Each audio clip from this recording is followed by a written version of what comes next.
Je refuse de remettre ma richesse à la chance. J'ai travaillé beaucoup trop dur pour en arriver là. Les gens essayent de faire un saut qui est énorme. Genre, ils veulent passer de 3000 à 3 millions par an. Ouais. Alors qu'en vrai, il y a un stade, il y a un monde qui est énorme qui existe entre les deux. Ceux qui gagnent 10 000 par mois, tu vois. Et le monde là, il est exceptionnel. Et à 10 000 par mois, ta vie, elle change exceptionnellement.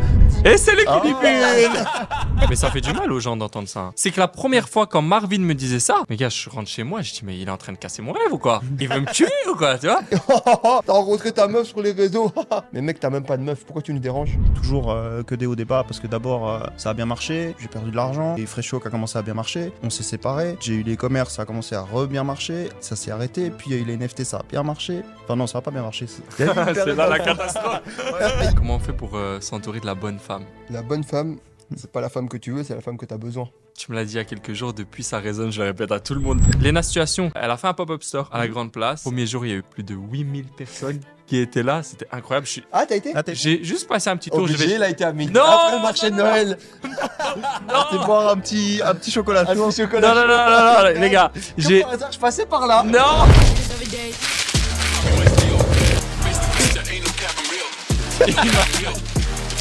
Direction le succès.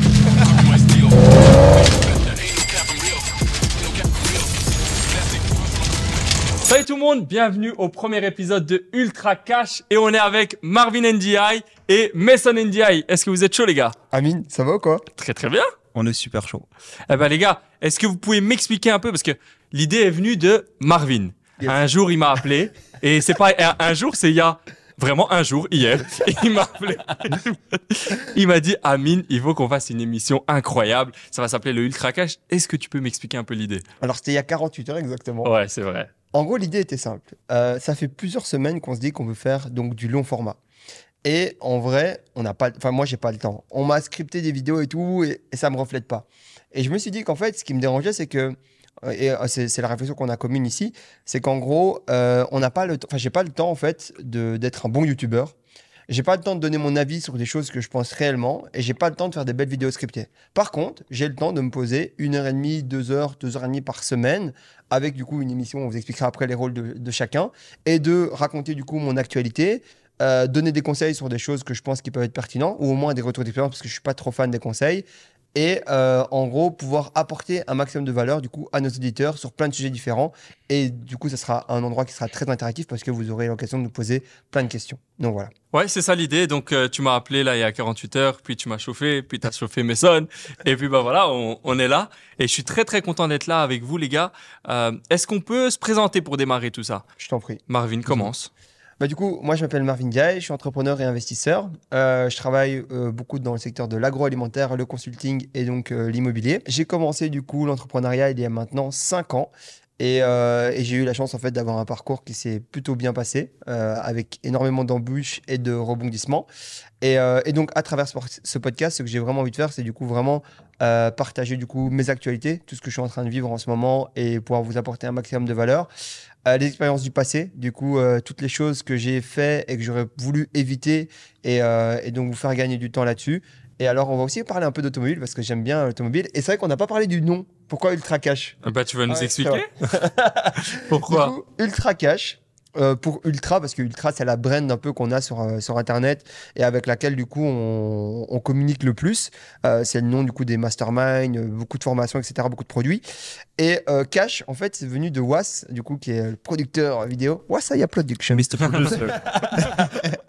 Et du coup, en gros, l'idée, elle était simple, c'est de se dire, on voulait quelque chose, du coup, bah, cash, ça a un double sens, donc on va parler d'argent, c'est sûr, mais on va surtout être tranché sur nos avis et nos propos. Alors, évidemment que ça sera dans la juste mesure, parce que bah, on n'est pas des personnages fictifs qui n'existent que sur les réseaux sociaux, on est aussi, donc, pour ma part, personnage public, et donc, j'ai des... comment dire, je dois être politiquement correct, il y a des choses que je ne peux pas dire, et que je ne dirai pas tout simplement parce que ben voilà, dans le monde réel, ça se passe pas exactement comme sur Internet. Mais en tout cas, j'essaierai d'être un maximum transparent et de vous apporter un maximum de valeur sur plein de sujets. Et je fais du coup la balle à Amine. Bah super, tu as super bien expliqué. Je pense que les gens ont bien compris le principe. Je pense que c'est le moment pour Mason de se présenter. Ah, tu me refiles la balle comme ça là. Bah, il faut que tu te présentes. Moi, c'est honneur à vous. Vas-y. Et après, je me présenterai par la suite. Bah, du coup, je m'appelle Mason. Ça fait 5 ans que je suis entrepreneur. Je démarre en 2018, d'abord par le e-commerce, ensuite on a fait Fresho avec Marvin. Et puis après, un parcours plein de hauts, de bas, je ne vais pas tout raconter maintenant, mais au fur et à mesure des épisodes, on va apprendre un petit peu plus à se connaître les uns les autres. Mais principalement, mon domaine d'activité d'expertise, c'est tout ce qui est marketing digital, e-commerce, infoproduits. Et c'est là-dedans que je me développe. Aujourd'hui, mes activités principales, c'est notamment autour d'Ultra. On développe le groupe avec les événements, les formations, les émissions maintenant, les réseaux sociaux. Donc voilà. Trop bien, bah merci les gars. Moi, je vais me présenter aussi, comme ça les gens me connaissent un peu. Donc, Amine, j'ai 24 ans et j'ai rencontré Marvin il y a un peu moins de 2 ans. J'ai travaillé avec lui pendant mes études. Moi, j'ai fait un master en communication, journalisme, relations publiques. Et je travaillais pour une de ces boîtes en tant qu'étudiant. Et j'étais closer, hein. C'est ça, hein, en vrai. J'étais closer. J'ai fait des bons chiffres, j'ai apporté de l'argent et voilà. Maintenant, je suis à Ultra Cash. mais entre-temps, j'ai ouvert ma boîte. Donc, j'ai ouvert une agence de communication, création de contenu et gestion d'image.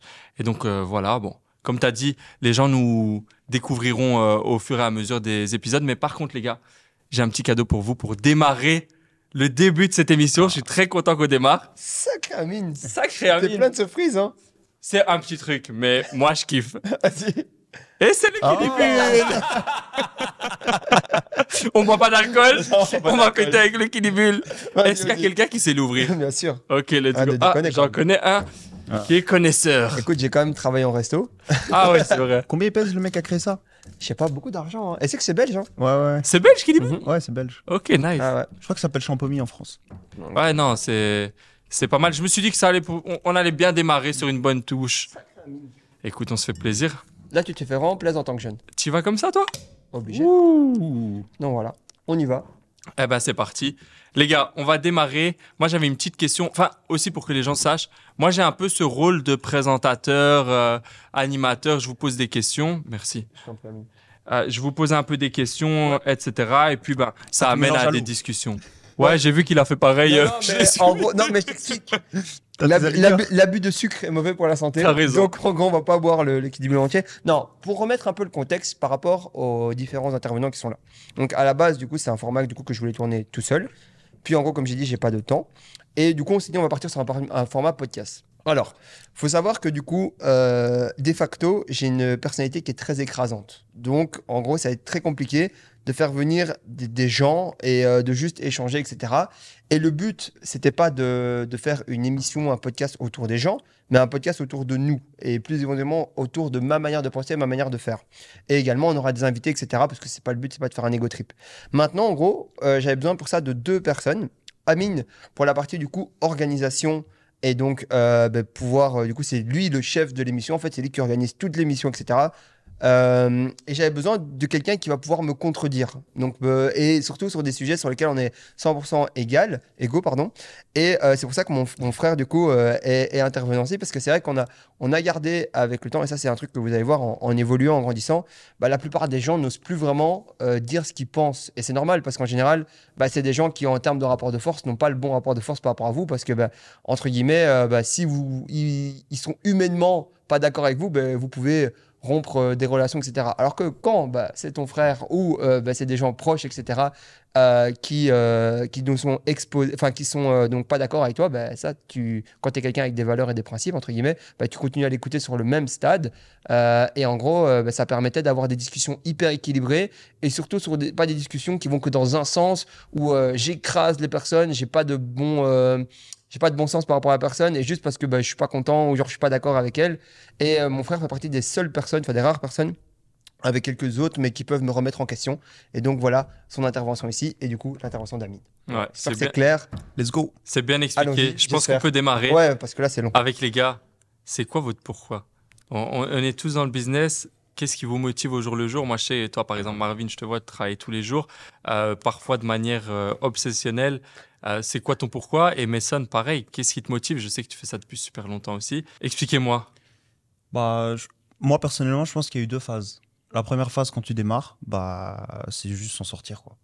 En vrai, c'est commencer à gagner sa vie et sortir de la... On va pas dire la misère, parce qu'on n'a jamais manqué de faim ou quoi que ce soit, tu vois, mais il y a eu un manque. Et je pense que on en parlait l'autre jour, tu vois, les entrepreneurs, c'est des gens qui ont des revanches à prendre sur la vie, tu vois. C'est des gens qui ont eu des frustrations, qui les ont nourris comme ça, là, qui les ont mangés de l'intérieur, et qui, ben, pour aller chercher l'énergie, tu vois, parce que c'est dur, tu vois, de se lever tous les jours et faire ce qu'il y a à faire, et surtout de prendre les risques qu'il y a à prendre, tu vois. Je pense qu'il faut avoir une revanche à prendre sur la vie, et ouais, juste, je pense on a connu des parents qui ont gagné bien leur vie quand on était petit, donc on a connu un mode de vie assez cool, etc. Puis, d'un coup, du jour à l'autre, ils ont fait faillite, tout a été coupé. Et puis, ben, de là, on a vu que c'était possible. On s'est dit, bah, il faut qu'on lance un truc. Et depuis petit, on sait qu'on va lancer des trucs, qu'on va gagner de l'argent dans notre vie et tout. Donc, dès qu'on a eu l'occasion, moi, personnellement, à 18 ans, bah, j'ai commencé, quoi. Par le business en ligne, parce que c'était ce qui avait le plus facile et plus atteignable. Ça ne demandait pas de capital. Et puis après, la deuxième étape, je pense, une fois que tu as grandi, c'est se dépasser. Toujours faire plus. Je pense qu'il y a plein de choses à faire dans la vie, que le monde n'a pas de limite et que si tu veux t'amuser, bah, il faut toujours aller chercher plus loin, tu vois. Le challenge, c'est comme un jeu, le business, tu vois. Ouais, totalement. Et est-ce que toi aussi, Marvin, tu as ce côté un peu revanchard de par votre passé ou pas? Ouais, moi j'ai le seum. C'est vrai? Non, en fait, je t'expliquais, je sais pas comment je serais si nos parents avaient toujours de l'argent aujourd'hui, pour être totalement honnête. Moi, j'ai le seum sur plein de choses, tu vois. Déjà, à la base, en fait, il n'y a rien qui va, tu vois. En gros, déjà, on est noir dans un pays blanc. En plus de ça, j'étais gros.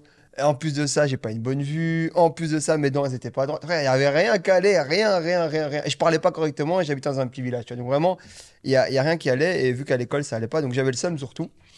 Et même quand mes parents au début me parcouraient avec le temps, maintenant tu comprends et tu grandis et c'est plus toujours la même chose. Mais du coup, ouais, j'étais un enfant assez haineux, tu vois, de base. Je suis vraiment, j'ai dit toujours, je suis un haters, tu vois. Vraiment, je suis haters de plein de gens, de plein de choses parce que, en gros, j'ai grandi dans ça, dans la haine et, enfin, pas de la haine qu'il y avait autour de moi, mais moi, j'avais la haine, quoi. Donc tout seul.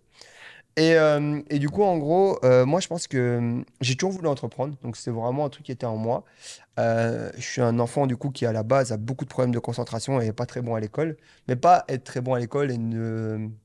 En fait, si tu veux, quand mon cerveau ne fait pas la liaison entre le pourquoi, bah, par exemple, d'ailleurs, autant j'ai aucun problème à me lever le matin, à travailler, etc. Par contre, aller à l'école, rester assis sur une chaise et, enfin, du coup, ne pas comprendre pourquoi je suis là, c'est un calvaire, mais qui est monstrueux pour moi. Et moi, quand ça ne fait pas de sens, c'est horrible pour moi. Quelque chose qui ne fait pas de sens, d'ailleurs, c'est des fois des seuls sujets de complet, parce que, en gros, tu sais, t'as des fois dans les débats, tu pars de manière un peu émotionnelle. Et quand ça fait plus sens, c'est le moment où mon cerveau il vrille, parce qu'en fait, je me dis, si ça fait pas de sens, ben, entre guillemets, ça fait plus de sens. Et genre, c'est horrible. Et pourquoi je te dis ça? C'est parce qu'en fait, si tu veux, du coup, je comprenais pas vraiment le sens de l'école. Et donc, je me suis dit, avec le temps, ben, je pensais que juste, moi, j'allais faire comme mes parents, en gros. Mais moi, j'allais pas faire faillite. En gros, ce que je m'étais dit, c'est que du coup, je vais trouver un boulot, je vais investir mon argent dans l'immobilier et je vais grandir comme ça, tu vois. Et en fait, avec le temps, je me suis rendu compte qu'il y avait plein de moyens. J'ai commencé, du coup, à entreprendre directement, du coup, dans la cuisine de ma mère avec, du coup, Fréchéo. Et de fil en aiguille, en fait, j'y ai pris goût. Et comme Sam l'a dit précédemment, l'entrepreneuriat, c'est un jeu. Et en fait, tu montes de palier en palier, de niveau en niveau. Et en fait, après, bah, tu te rends compte qu'il y a plein de choses qui sont atteignables. C'est quoi le niveau final? Est-ce qu'il y a un niveau final à la fin? Tu vois ce que je veux dire? Parce que le problème, c'est que, bah voilà, tu montes et tout, il y a toujours quelque chose au-dessus, que ce soit, tu vois, que ce soit financier ou autre chose. Il doit y avoir un niveau final, tu vois, le gars qui a le plus de ressources, mais même le niveau final, tu vois, les gens ils sont pas d'accord, tu vois. Qui est le plus riche? Est-ce que toutes les fortunes se valent, tu vois, genre au bout d'un moment. Non, je pense que tu joues pas à ce jeu en mode atteindre une finalité. Tu le joues en mode le but c'est de progresser et il y a pas de fin, quoi. Pour moi. Je suis d'accord avec Parce ça. que si tu attends une fin et que tu te dis en mode ouais, quand je serai arrivé là, je serai bien, bah en vrai, tu vas attendre quoi, tu Mais vois. ça veut dire Il que y a vous peu avez... de chance. Enfin, je pense qu'il faut aussi rester rationnel sur le fait que il y a des gens qui sont dotés de capacités, tu vois, hors normes et presque inhumaines, et que si tu veux challenger ces gens-là, vas-y, bonne chance, quoi. T'as peu de chances d'y arriver, et c'est presque même impossible. Mais est-ce que vous, alors, dans votre tête, vous avez un objectif? Ou est-ce que vous aviez un objectif? Par exemple, je veux 1 million. Une fois que tu as atteint 1 million, bah, tu te dis quoi, en fait? Tu vois ce que je veux dire? Bah, en vrai, quand tu l'atteins déjà, en fait, quand tu atteins 1 million, à part si tu fais vraiment 1 million sur un laps de temps très court, tu vois, en fait, quand tu atteins 1 million, déjà, tu t'en rends pas compte tout de suite. Enfin, genre, c'est un delta, ne serait-ce que de recevoir les chiffres, enfin, bref, etc. Donc, ce que je veux dire par là, c'est que tu fais pas 1 million et tu te dis pas, tu reçois 1 million, genre, on est le 1 et le 31, tu as ton million. Le million, il se construit. Et en fait, ce qui compte, c'est pas le million. C'est la personne que tu es devenue pour atteindre ce million. En général, là, si tu l'as fait sur un coup de chance, un coup, tu vois. Enfin, dans ce cas, ce million n'a pas vraiment de valeur. Et encore, ça peut se discuter. Mais je pense que ce qui compte réellement, c'est la manière et la personne que tu deviens pour pouvoir le faire. Et en général, bah, c'est comme dans un jeu, en fait. Quand tu as atteint le niveau 100 dans Pokémon, bah, du coup, tu fais tes autres Pokémon, tu vois, tu fais une équipe. Puis tu te dis, ok, bah, je vais faire tous les Pokémon feuilles. Puis je vais faire tous les Pokémon eau. Et en fait, t'évolues, tu sais ce qu'il n'y en est plus. Et puis quand il n'y a plus, bah, tu recommences. Et du coup, comment tu recommences dans la vie? Tu peux recommencer de plusieurs manières. Tu peux changer de pays, tu peux changer ta boîte. Enfin, tu vois, tu peux évoluer dans plein de sens. Et les gens qui disent souvent, ouais, j'ai fait le tour. En général, t'as pas fait le tour de grand-chose, quoi. J'ai rien à ajouter. Les NDI sont d'accord. Non. Mais tu vois, par exemple, toi, Mason, et c'est intéressant parce que vous avez commencé ensemble, Ouais. vous deux. Mm. Par la suite, chacun a pris son chemin. Non, on s'est disputé, c'est pas pareil. Bah écoute, je savais pas si tu voulais le Bah, dire ou pas. je pense qu'on en parlera dans un autre épisode. Ouais, tu c'est vois. vrai. Ok, ok. Sur l'association Ouais, c'est vrai. et les raisons pour lesquelles on s'est séparés. Ok, mais du coup, moi, là où je voulais en venir, c'est que toi, par exemple, Mason, Ouais. et tu pourras peut-être nous en parler, mais dans ton chemin, tu as fait beaucoup d'argent, entre guillemets, très vite. Ouais. Après, bah voilà, tu as peut-être perdu de l'argent, etc. C'est pas obligé de dire peut-être. Je te laisse en parler. Mais tu vois, tu as atteint certains paliers que tu voulais, puis après, bah, tu es redescendu. Qu'est-ce que ça t'a fait, tu vois, une fois que tu as atteint le palier, puis que tu redescends, c'est quoi le mindset à ce moment-là? En fait, je pense que vu que j'ai commencé à gagner ma vie relativement jeune et relativement vite, tu vois, en l'espace de quelques mois, j'étais à l'aise financièrement et tu passes de rien à gagner quelques dizaines de milliers d'euros, tu vois, par mois, donc t'es bien. J'ai pris trop de confiance et du coup, pendant toute la période, on va dire les 4-5 dernières années, Non, t'avais déjà beaucoup de confiance. ouais, à la base, sinon je me serais pas lancé, tu vois. Mais ça m'a confronté dans un chemin, tu vois, où je me dis, ok, vas-y, let's go. Et du coup, ça m'a fait prendre que des décisions business irrationnelles qui étaient de faire des moonshots, tu vois. C'est soit tout, soit rien.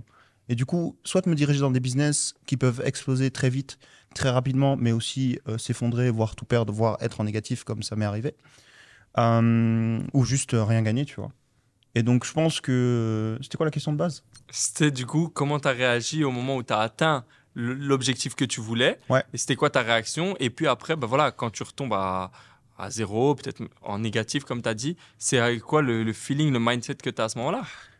Bah, donc quand c'est atteint, je pense que au tout début, la première fois, tu vois, j'étais content et j'ai rien fait pendant un an et demi où j'étais très très light, tu vois, parce que bah, je profitais de la vie et juste j'étais chill. Ensuite, j'ai eu cette période, tu vois, où je t'ai dit, ok, là, j'ai voulu me dépasser, avancer, etc. Mais en fait, il y a eu que des hauts et des bas, hein. Toujours que des hauts et des bas, parce que d'abord, ça a bien marché. Ensuite, j'ai perdu de l'argent. Ensuite, il y a eu Fresho qui a commencé à bien marcher. Ensuite, on s'est séparés. Ensuite, j'ai eu les commerces, ça a commencé à bien marcher. Ensuite, ça s'est arrêté. Puis, il y a eu les NFT, ça a bien marché. Enfin, non, ça n'a pas bien marché. Il y a eu une C'est période là la catastrophe. il y a eu une période d'euphorie, tu vois, où quand tu commences à lever de l'argent, recruter des gens. Ouais, il a Enfin, quand même levé toi, il y a eu zéro. quelques Ouais, mois, c'est tu vrai. vois, où... Et puis après, boum, c'est la chute finale, quoi. Et là, je pense qu'en soi, la seule chose que tu dois faire dans ce genre de situation, c'est déjà de prendre tes responsabilités, accepter tes torts. C'est-à-dire que la seule raison pour laquelle tu es dans une situation pareille, c'est parce que tu as pris les risques. Et au bout d'un moment, quand tu veux rêver et que tu te dis je vais gagner plusieurs dizaines de millions d'euros en quelques mois et tu as des ambitions qui sont élevées, faut aussi prendre en compte que dans la vie, on n'a rien sans rien. Mhm. Et si tu veux prétendre à gagner autant, tu dois prendre un certain nombre de risques. Et quand ça marche pas, bah, tu dois assumer. Donc en vrai, tu dois prendre le positif. Je pense qu'avec du recul, maintenant ça va faire un an et demi, tu vois. Cette histoire, elle n'est pas finie toujours. Il y a encore plein de choses en cours à ce niveau-là. Mais t'as pas le choix, tu dois juste voir ce que ça t'a apporté. Parce que si tu te concentres sur le négatif, tu vas broyer du noir. Et les resets, tu vois, genre quand tu retombes à zéro ou à moins, comme ça m'est arrivé, t'as deux options. Soit tu t'abats sur ton sort et tu ressors pas et tu tombes dans un trou et t'es fini. Soit ça te rend plus fort et quand tu ressors, bah, t'as appris tellement de choses parce que un échec pareil, ça t'apprend forcément, tu vois. Mhm. Si tu es capable de regarder la situation avec un œil extérieur et que tu es entouré de personnes bienveillantes qui vont aussi t'aider à guider sur les raisons pour lesquelles, je pense que si j'avais pas eu bah, mon frère ou d'autres gens autour de moi pendant cette période-là, je sais pas si aujourd'hui, tu vois, j'oserais encore entreprendre ou juste j'aurais remonté des business ou quoi que ce soit, tu vois. Le fait d'avoir un entourage qui te supporte et c'est hyper important. Ça te permet de garder confiance en toi et puis ensuite juste de regarder le positif et continuer à avancer. Toi, t'as jamais vécu un échec entre guillemets aussi gros, Marvin? Sans, tu vois, Non, mais honnêtement. en fait, je peux pas vivre d'échecs comme ça parce que je peux pas vivre non plus de réussite comme ça. Si tu veux, moi, je suis anti. En fait, c'est peut-être parce que je suis mal rodé, mais je suis anti fast money, tu vois. Vraiment, genre, je suis anti ça, mais de dingue. Parce qu'en gros, je trouve que. En fait, le problème, c'est mon père qui disait ça tout le temps. Et pour revenir d'ailleurs sur nos parents, un des trucs qui était marrant à l'époque, c'est que quand Messon a dit, ouais, je suis endetté à 1 ou 1,5 million, je crois que ma mère, elle lui a dit un truc du style, ouais, mais Parce que t'es presque comme moi, ma mère, je crois qu'elle a deux de dette, tu vois. Tu vois, euh, tu sais, on est à l'aise avec l'échec et le truc. Enfin, en fait, ils sont à l'aise avec ça. Moi, dans mon ego, je ne suis pas à l'aise avec ça, tu vois. En gros, du coup, je ne suis pas à l'aise non plus à aller chercher, à dire, ouais, on va faire 10 millions sur un mois, tu vois. Je préfère me dire, écoute, on va faire 10 millions sur l'année, tranquille. Et l'année d'après, on fait la même chose, tu vois. Et en gros, si tu veux, je peux pas subir. Enfin, je pense pas, en tout cas, après, je peux peut-être me tromper, encore une fois, hein, parce que au final, ma réussite est quand même assez rapide, tu vois. Donc voilà, mais je suis pas exposé en fait à ce niveau de richesse, mais je suis pas exposé à ce niveau de risque, tu vois. Et du coup, ouais, c'est très compliqué. Je sais pas comment je le vivrais, parce qu'en fait, moi, si mon module tombe, ça remettrait quasiment toute ma vie en question, parce que j'ai fait toute ma vie autour de ce module-là, de cette manière de fonctionner, de cette manière de faire. J'essaie de faire les choses depuis une manière la plus consciencieuse possible, la plus stable, la plus régulière, de manière à ce que oui, quand on fait un pas, bah voilà, tu es assis sur ton pas et pas ah, je monte de 10 pas et puis je reviens de 5. Parce que moralement et dans mon ego, je vais avoir du mal à me construire en tant que personne quand il y a autant de up et de down. À la fin, tu sais pas vraiment si tu es une merde, si tu es une merde, si tu es au top, tu vois. Mm. Et c'est très compliqué, tu vois. Et du coup, en gros, je préfère me dire, écoute, voilà, j'ai fait ce chemin-là, je suis assis dessus. Logiquement, à part si l'économie ou le pays s'effondre, bah c'est OK.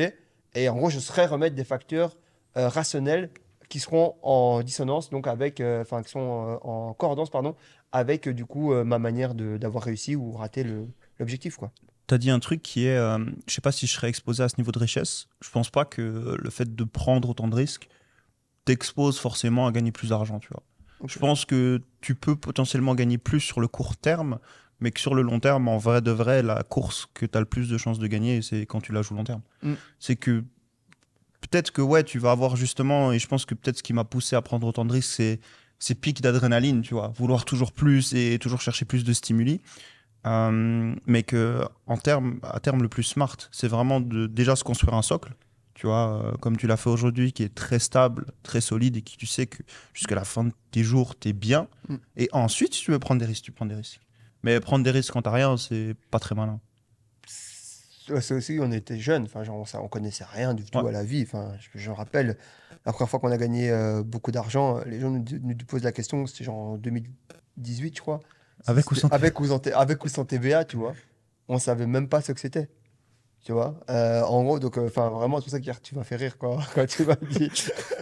Tu peux raconter, hein. Hier, en gros, j'étais en train de facturer un de mes clients et il m'a demandé une petite ristourne que je devais faire. Et à ce moment-là, ben voilà, il fallait faire moins 10%. Et je me demandais, est-ce que c'est pas plus smart de faire les moins 10% sur le montant hors TVA? Comme ça, je gagne de l'argent au lieu que sur le montant TTC. Et Marvin était là, il m'a dit, mais Amine, tu déconnes. Et on a bien rigolé. Mais ouais, c'est enfin, tu vois. Bah, Ouais, explique peut-être, parce que pour tout le monde, c'est pas obvious. Hein. Moi Ouais. aussi, j'ai eu l'hésitation. Bah, ouais, toi aussi, et pourtant, ça fait Ouais, X ouais. années que tu fais ça. Non, mais en gros, enfin, ça changerait à 10% Ouais, sur Peut-être c'est TVA. 10%, il y a en fait, plein, ouais. en fait, il y a plein de stades différents dans une boîte. Et le stade, le premier, en fait, et qu'il faut essayer de passer le plus vite possible, c'est qu'en vrai, au début, on est le bon commercial de sa boîte. Et sous prétexte que de l'argent rentre dans la boîte, les gens te disent, ouais, je suis un super entrepreneur. T'es un bon commercial, t'es pas encore un bon gestionnaire d'entreprise. Et en fait, le but, c'est quoi? C'est dès que tu es un bon commercial et d'arriver à multiplier les casquettes et de comprendre de plus en plus comment ton écosystème fonctionne.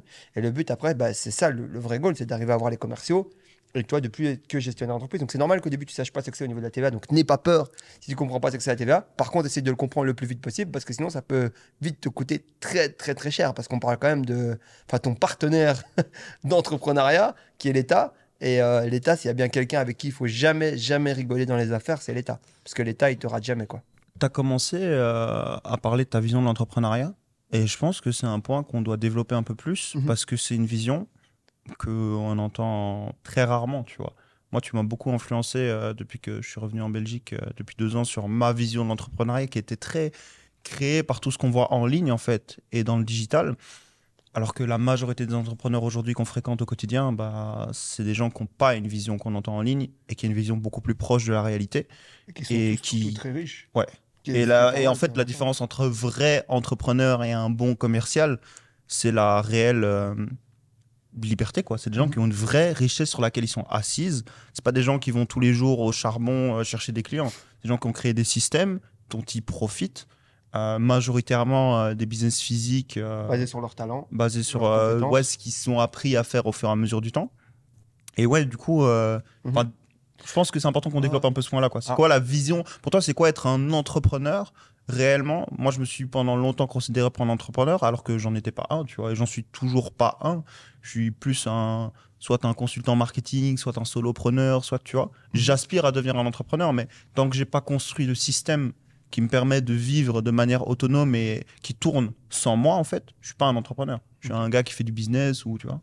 En fait, je pense que le plus important, c'est du coup, tout vient aussi des mentors que tu as appris à l'époque. Moi, j'ai été éduqué et formé grâce à Greg, qui à l'époque, du coup, m'a pris sous son aile et m'a transmis. Et Greg, à l'époque, c'était mon modèle de richesse.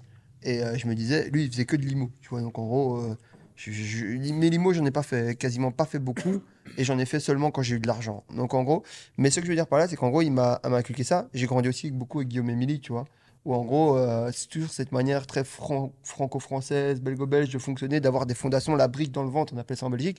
Mais moi, je me suis dit, en fait, je me vois comme un patrimoine, comme une entreprise, comme un actif.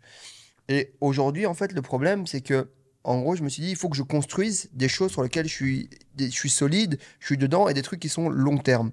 Du coup, par exemple, la manière dont, par exemple, peu importe comment on valorise, par exemple, mon activité, ça doit être sur de l'immobilier, ça doit être sur mon EBITDA, ça doit pas être sur des trucs un peu chelous, vus dans le futur, machin, projection x28, enfin, des trucs qui sont trop fous. Et en fait, je refuse, je pense que c'est ça ma manière de réfléchir, je refuse de remettre ma richesse à la chance. J'ai travaillé beaucoup trop dur pour en arriver là.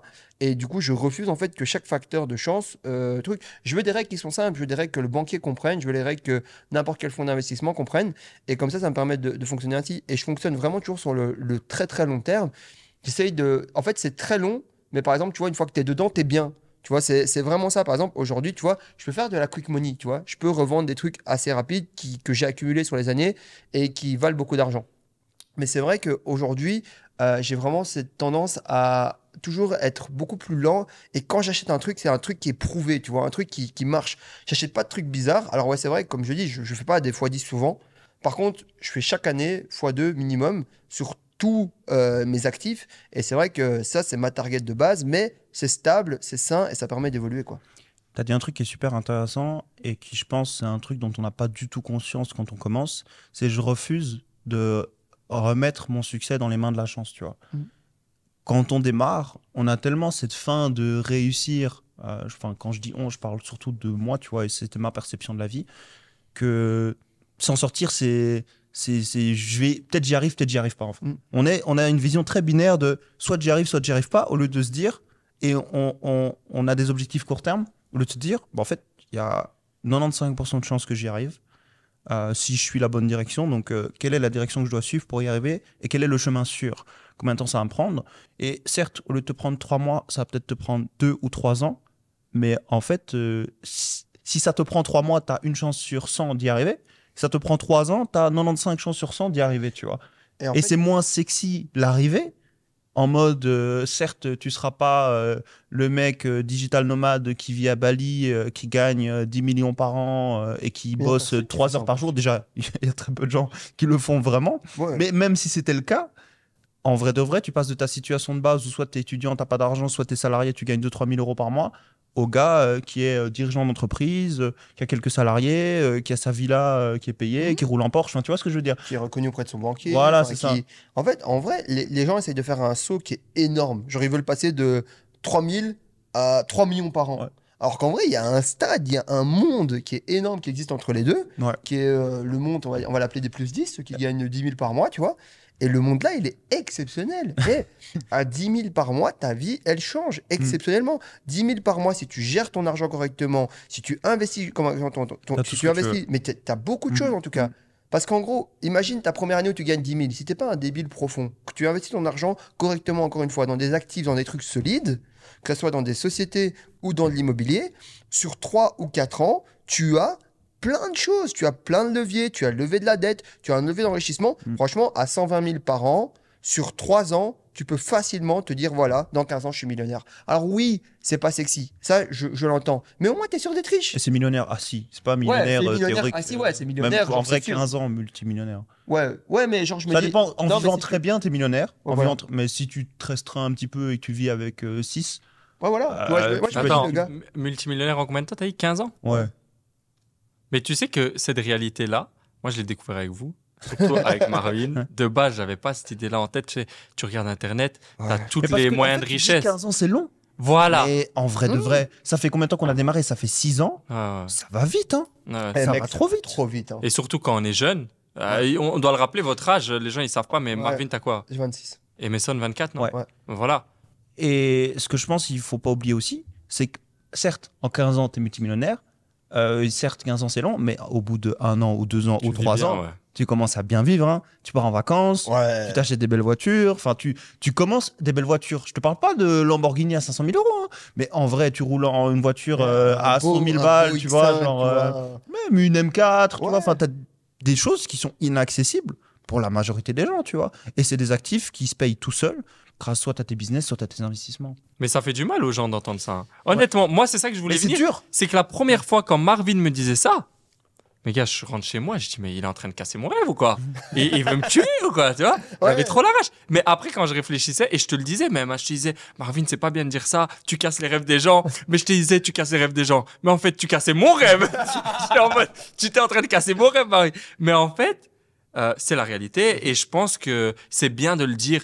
Et vous êtes l'exemple Mais- de Et surtout, quand ce tu chemin. commences à envoyer la sauce, en fait, t'envoies, mais genre les gens, ils ont l'impression que tu te fatigues quand t'envoies. Alors qu'en fait, t'envoies de l'eau, comme le pistolet à eau, comme ça, là, tu vois. Alors que t'as un putain de bidon de 10 litres avec toi, frère, et tu peux faire tout ce que tu veux.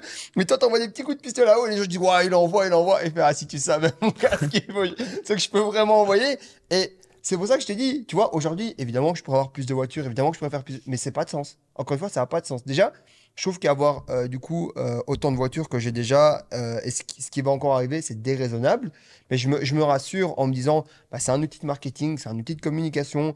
La voiture ne déprécie pas trop, et en vrai, je prends quand même mon kiff parce que je pense que c'est cool d'avoir un peu d'argent quand tu es jeune, tu vois. Mais je reste très prudent et très rationnel face à la situation, et je me dis, on ne sait jamais, il peut y avoir un retournement de marché, et il faut du coup derrière que tu aies toujours du cash disponible et que tu puisses surtout jamais, un truc moi que j'expliquais encore ce matin lors d'une réunion, c'est qu'en gros jamais un de mes passifs ou un des trucs dans lesquels j'ai bloqué de l'argent pour mon plaisir ne va m'empêcher de grandir ou d'évoluer. Jamais, jamais. Je peux le vendre direct, tu vois. Pour moi, c'est vraiment ça. Parce qu'en fait, le truc que tu peux vendre, là, ici, par exemple, tu mobilises, je sais pas, un peu de sous, je sais pas, dans une montre, dans plein de trucs qui sont inutiles, des passifs. Alors que ce truc-là, tu peux, du coup, l'investir dans un actif, et dans 3 ans, en fait, tu peux en acheter 3, tu vois. Mais les gens ont vraiment, tu sais, cette tendance, et c'est humain, c'est comme ça. Il y a le jeu avec l'enfant, là, qui, en gros, a Les du mal marshmallows. les marshmallows, qui a du mal à attendre les marshmallows. Moi, j'aurais joué à ce jeu-là. Je serais encore là-bas sur la chaise, tu vois. Parce qu'en gros, mais c'est ça, t'attends, en fait, ce jeu-là est représentatif de la vie. T'attends, tu vas en avoir 2 fois plus. T'attends, tu vas en avoir 4. Il y a T'attends, 8. c'est une étude qui comment a démontré, on a suivi les participants pendant plusieurs années, etc. Faudra fact-checker, tu vois. Mais je pense que à la fin, les gens qui étaient capables de résister à la tentation court terme pour avoir plus sur le long terme, c'est un des facteurs, un des traits de caractère, si on peut dire, tu vois, qui est le plus prédicteur de succès. Qui est un des plus prédicteurs du succès en tout cas. Être capable de retarder, tu vois. Delayed gratification. J'ai un de mes potes, sans qu'on ne le reconnaîtra pas, mais si tu veux, gros, il a acheté une Tesla genre il y a 4 ans. Et à l'époque, il avait une voiture de sport, genre un équivalent d'une M4, tu vois. Et je me rappellerai toute ma vie, il me dit, ouais, elle me coûte 3 ou 4 000 euros par mois. Laquelle? La La Tesla voiture, ou... non, la voiture qu'il avait à l'époque. Ah ouais, elle coûtait autant. Ouais, parce qu'il y avait la TN. Ah, ouais. Donc en gros, et je lui dis, mais mec, ta voiture, elle coûte 3 4 000 euros par mois. Tu fais rentrer des dizaines de milliers d'euros, mais vraiment dizaines plus proches des 100, tu vois. Je lui dis, on s'en fout de 3 4 000 euros par mois. Il me dit, non, parce que 4 000 euros x 12, ça te fait 48, tu vois. 48 que j'ai investi là, boum, là en fait, mon actif, il va payer la voiture en plus dans 3 ans. Cette année, je crois qu'il a acheté 3 supercars. C'était il y a 2 ans que je te parle. Hein. il a acheté Roma, Urus. Urus, et il y a une troisième qui va arriver, mais je me rappelle plus de nom, tu vois. Et il les a achetés genre... j'ai oublié qu'elles étaient là. Mais vraiment, je te dis vraiment, nos trucs, je pense que sa voiture, il va quasiment pas la toucher et tout. Il l'a acheté juste pour se dire qu'à l'époque, il en voulait une. Revanche. Revanche. Revanche sur la vie, ouais. Mais genre, face, tu vois. Et genre, en gros, là, il les a achetés, mais il a appelé. Oh, oui, allô, financement. Oui, ok, c'est bon. Oui, évidemment. Évidemment. Mais les gars, moi, j'ai une question, du coup. Parce que depuis le début, vous parlez sur le long terme, il y a des effets de levier, etc. Donc ici, on parle toujours de crédit. Ouais. Vraie question. Est-ce qu'on peut réussir ici, en Belgique, en France, sans crédit? Financièrement, hein, je parle. Moi, alors oui, c'est vrai que sur certaines transactions immobilières, j'ai fait des crédits. Ça, c'est une certitude. Mais aujourd'hui, en perso, j'ai plus de crédit. Et dans Fréchéo, le premier gros crédit qu'on a fait, c'est plus ou moins 2 millions. C'était sur le bâtiment. Et ça Ouais, arrive c'est en même pas un crédit, c'est un 2021. leasing. Ouais, c'est un leasing d'immobilier. Ouais. Donc, Après, on joue sur les termes, mais. c'est la même chose. Ouais, c'est un peu De près. facto, c'est la même chose, tu vois. Mais il y a des gens qui vont te dire, oui, leasing, c'est un truc, crédit, c'est différent. C'est pareil, tu empruntes de l'argent à la banque. Après, l'histoire que tu as envie de te raconter, ça Ouais, c'est pour te faire du bien. Exactement. Mais pour moi, le crédit et leasing, c'est pareil. Mais en gros, est-ce que tu peux marcher sans financement extérieur? Je pense que c'est très compliqué, c'est pas impossible. Mais par contre, si tu arrives à marcher sans financement extérieur, c'est quel serait ton leverage avec du financement extérieur? Parce qu'en gros, ton leverage est toujours beaucoup plus grand. Après, il n'y a pas que le crédit en financement extérieur. Hein. Bah, c'est Tu pour peux ça que avoir je te dis des, business ouais, mais tu angel, peux avoir des etc. investisseurs, etc. Ouais, Et ça, mais- je pense que c'est pas interdit par la religion, le tu financement parles- extérieur. en fait, Parce quand que tu s'il y a dis- quelqu'un qui prend des participations dans ton entreprise en échange enfin, qui prend des participations dans ton entreprise et il t'envoie de l'argent, Ouais. c'est pas du, il y a pas d'intérêt. En vrai, moi, je parle de ça parce que de base, dans ma tête, je me dis, je vais pas faire de crédit, je vais réussir sans crédit et pour des Mais tu raisons peux, hein. religieuses. Ouais. Non, mais après, en réfléchissant, en étant dedans et tout, je vois tout le leverage qu'il y a et puis je vois mon En fait- entourage. Tout le monde a fait des crédits et ça n'a que aidé. Et du coup, vraie question que je me posais, est-ce qu'il y a moyen ou pas, tu vois? Moi, je pense que oui, il y a moyen, c'est sûr. Ça risque d'être plus difficile, tout simplement. Ouais. Mais je vois pas vraiment l'intérêt. Ouais. C'est plus ça, sans mauvais jeu de mots. Mais en gros, On a un blagueur avec nous. écoute, ouais. Par contre, quand on est en Belgique, en France, en Suisse, au Luxembourg, peu importe, que tu joues les règles du jeu, tu payes vraiment ta TVA, ton EC, c'est tes impôts. T'as un Si tu leverage. n'utilises pas ton leverage bancaire, Ouais. franchement, je trouve que ça fait pas de sens, encore une fois, tu vois, Mhm. vraiment. Donc, en gros, C'est un des avantages d'être ici, en fait. ouais, alors part. Alors, tu vois, enfin, dans ce cas-là, Dubaï, les îles Caïmans, ou je sais pas quel autre endroit paradis fiscal qui existe, part. Et si tu payes tout cash, si tu fais tout cash, bah ouais, mais si tu utilises zéro dette bancaire, ou même la crédibilité d'être en Europe pour pouvoir lever des fonds, enfin, faire des trucs, etc., ah, ça fait pas de sens, en fait. Ça fait Mhm. pas de sens. Non, je crois que tu as raison. Bon, on en a déjà discuté, mais c'était important d'en parler ici. Ouais, bien sûr. Depuis le début, vous avez parlé beaucoup de l'entourage. Que ce soit Mason, quand il a eu sa chute libre, il y a l'entourage qui t'a aidé. Marvin, tu disais que cette vision que tu as maintenant de voir long terme, etc., de vraiment construire un empire sur lequel tu peux t'asseoir et compter dessus, c'est venu de ton entourage. C'est quoi l'importance de votre entourage là aujourd'hui et comment vous avez fait pour avoir un entourage qui peut vous aider vraiment? Je pense qu'un des trucs qui nous a vraiment mis sur des bons rails, c'est le fait de, quand on venait de gagner nos premiers sous, dépenser près de 40 000 euros dans un mastermind pour rencontrer des vrais entrepreneurs. Et on a eu de la chance qu'il y ait des bonnes personnes dans cet endroit-là, tu vois. Ouais, parce que si on avait eu Ouais, que des clowns. Ouais. Mais ça va ouais, compliqué. je pense que ça a été un truc qui nous a vraiment, vraiment mis sur la bonne direction du OK, vers où on tend en fait, tu vois. Parce que je pense que quand tu gagnes de l'argent, que tu es jeune, que tes parents n'ont pas forcément une bonne éducation financière, ils peuvent pas t'aiguiller, tu n'as pas ce repère autour de toi, tu vas aller le chercher ailleurs. Et si tu tombes pas sur les bonnes personnes, bah, tu peux te perdre. Toi comme Greg, tu vois, ou alors d'autres personnes qu'on a rencontrées par la Ah, tous suite. ces gens-là, on a payé. Hein. Ouais. On a payé pour tout le monde. Bah, Il n'y a c'est personne ça, qui est hein. arrivé sans payer. Ouais. Hein. Personne. De toute façon, c'est simple. L'apprentissage, tu l'apprends soit avec ton temps, soit avec ton argent. Mais c'est à toi de voir ce qui coûte le plus cher. Et à ce moment-là, Je pense même pas avec le temps. On aurait pu connecter avec des gens comme on a connecté. Je pense tu que vois. la Belgique est petite, du coup, en gros, on aurait eu des points d'accroche. Humainement, ça passe plus que. Ouais, mais il y a eu des éléments qui sont intervenus tôt dans le parcours qui ont aussi déterminé la réussite. C'est vrai. comme Comme Bah, la première levée de fonds avec Guillaume et Émilie, tu vois. Ouais. Ou même, enfin, Greg. Greg, pareil, tu vois. Greg, le genre, fait qu'il m'ait autant encadré. Greg, à part, enfin, tu verras encore, là, de toute façon, tu l'entends quand je suis au téléphone avec lui. À part me défoncer tout le temps et me dire que je suis de la merde, tu vois, en gros, il me dit rien, tu vois. Enfin, c'est rarement positif, tu vois. Et moi, j'aime bien cette relation parce que je progresse grâce à lui, tu vois. Parce que moi, pour revenir sur l'entourage, pour moi, l'entourage, ça peut être 95% de ton succès. Je dis toujours qu'un enfant riche, bête, sera toujours plus fort qu'un enfant intelligent, pauvre. Pourquoi? Parce que moi, à la base, tu vois, moi, franchement, et des gens pensent que je dis toujours ça avec beaucoup d'humilité, je suis assez con comme mec, tu vois. Vraiment, je suis un bêta, genre un mec normal. J'ai grandi en campagne. Je suis pas du tout digital pour un sou. Enfin, je veux dire, tout ce que je fais, c'est des trucs assez simples et basiques, tu vois. Et en gros, ce qui a fait ma chance et ce qui a fait que j'ai pu avancer et avoir des résultats intéressants, ça a été l'entourage. Ça a été. Alors, j'ai toujours cru en moi. Ça, je me suis jamais pris pour une merde. Mais par contre, en vrai, en termes de skills et compétences, j'étais nulle part. Nul, tu vois, vraiment. Je m'exprime pas bien, je parle toujours pas anglais. Tu vois, il y a plein de problèmes. Et en gros, le fait d'avoir eu un entourage, des gens, et en fait, j'ai toujours su mettre des bonnes personnes autour de moi, peut-être ça c'est un skills, mais en tout cas, en gros, par exemple, tu vois, quand j'allais à la banque au tout début avec Fréchio, moi, qui sentais un peu la cuisine, etc., qui arrive, et après j'arrive avec Greg, qui a plusieurs millions d'euros de patrimoine, à l'époque il avait déjà plusieurs millions d'euros de patrimoine, et qui en gros, j'arrive et je dis, ben voilà, j'ai besoin de 50 000 euros, c'est plus la même chose que quand moi j'arrive tout seul, tout peu de gens, qui ne sait même pas encore la différence entre la TVA et chiffre d'affaires perçu, tu vois.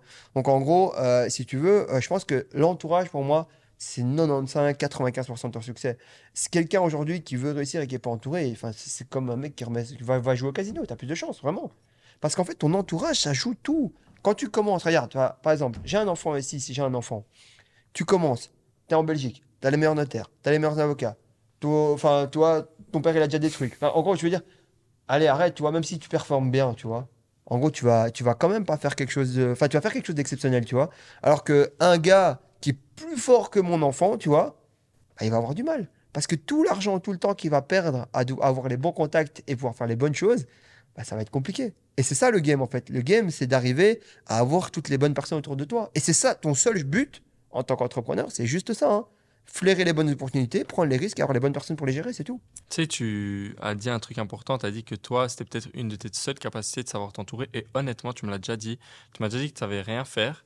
La seule chose que tu savais faire, c'est t'entourer. Mais c'est vrai ou pas? Et je trouve que c'est vrai. Parce que la vérité, de manière. Dans la pratique, moi, je suis je dis, nul. gars, t'es trop nul. Je te jure. T'es vraiment trop nul. Oui. Mais gars, l'autre fois, on avait fait un rendez-vous. On rentre, juste écrire tout ce que le gars a dit sur un Word. Il m'a dit, gars, je sais pas faire. Fais. Mais au final, il a trouvé Amine pour le faire. Tu vois, il a su Et tu sais s'entourer. qu'il nous rapportait beaucoup d'argent, lui, en plus. Ouais, je sais. Un chouette rendez-vous. Non, mais c'est vrai, c'est important. Et toi, Mason, comment t'as fait pour trouver, enfin, à part payer après, et comment en fait vous savez dire cette personne c'est du pipeau, cette personne, mais c'est important. Ça, Comment c'est tu un fais pour skills. flairer? Ça, c'est un vrai skill qui se développe, hein, je pense. Ouais. C'est poser les bonnes questions. Et puis, c'est pas... Peu importe ce que la personne dit, tout le monde peut mentir. Je pense que si tu sais comment un business fonctionne réellement, tu vois, quelles sont les contraintes d'avoir un business, tu vas poser les bonnes questions et tu vas savoir si la personne en face sait te répondre ou pas, tu vois. Et de là, tu peux juger quel est son niveau de compétence. Tu pourras jamais juger son niveau de richesse parce qu'il y a plein de gens incompétents qui ont beaucoup d'argent, tu vois. Mais tu pourras juger ce qui est le plus important. Dans la plupart des cas, sauf si tu cherches juste un gars qui met de l'argent, c'est son niveau de compétence. C'est intéressant. Et dans cet entourage, on est nous trois des hommes, nous aimons les femmes. Mhm. Comment on fait pour s'entourer de la bonne femme? La bonne femme, c'est pas la femme que tu veux, c'est la femme que tu as besoin. Tu me l'as dit il y a quelques jours, depuis ça résonne, je le répète à tout le monde, parce que c'est vrai en fait. Je te l'ai dit plein de fois, les mecs sont trop bêta, enfin ils réfléchissent qu'à leur entrejambe au lieu d'utiliser leur tête, tu vois. En fait, si tu veux, tu dois comprendre un truc. Les relations qui se passent du coup au lit, dans 90% des cas, 90% des cas, c'est la même chose, tu vois. Vraiment. À la fin, tu te dis toujours, ah, pourquoi j'ai fait ça? Tu vois, en gros, j'ai déconné. Et en fait, en gros, autant te dire que tu peux passer des chouettes moments avec une personne, mais autant que la personne, elle t'apporte en dehors de ce lit, tu vois. Au bout d'un moment, frère, le lit, tu l'as vu, je veux dire, il faut passer à autre chose, tu vois. Et la plupart des temps, ils restent au stade bloqué du lit. Ils restent au lit. Genre, ils choisissent leur meuf en fonction du lit. Mais c'est normal de faire un truc pareil. Genre, Bah, je pense pas, non. Ça a zéro sens. Tu vois, le mec, il est là. D'ailleurs, regarde, quand un mec te présente sa meuf, Il te dit regarde. Tu veux que je regarde quoi, frère? Mhm. Tu veux que je regarde quoi? Je m'en fous. Déjà, de un, je vais pas taper ta meuf. Donc, en gros, je m'en contrefiche. Mais genre, c'est comme un trophée. Alors qu'en vrai, ta femme, déjà, tu dois la montrer nulle part. Donc, ça doit être précieux parce que c'est à toi. Enfin, Je c'est suis pas à toi. d'accord. Non, c'est pas à toi. Enfin- C'est quelque chose que. Non. Genre, c'est un moment que vous partagez ensemble, tu vois. Moi, les gens que je connais qui ont les meilleures relations avec leur femme, tu ne les vois pas. Tu ne les vois pas, elles sont pas exposées, ils sont pas en train d'exposer leur bonheur. Oh, regarde, tout se passe bien avec ma chérie, on fait là. Non, tu vois, ça se passe pas comme ça. Ta relation, elle est précieuse, elle se construit, tu essaies de bien écouter ta femme, etc. Et en gros, je te dis, la plupart des mecs sont bloqués à l'étape du lit, quoi. C'est pour ça qu'en gros, ça se passe pas bien. Parce qu'une fois qu'on sort du lit, là, tu te rends compte que vous avez pas vraiment de point d'accroche, quoi. T'as raison. Je pense que t'as raison, mais il y a un truc, moi j'ai besoin de ton conseil alors. Parce que, non mais c'est vrai. Tu vois. Je suis aussi de base du genre relation discrète, tout se passe mieux quand c'est discret, etc. Discrète, relation parfaite. Ah, Nino. Mets-nous un truc, Annie. Annie. Mets-nous bien. Mais c'est vrai que, tu vois, de base, j'ai cette mentale.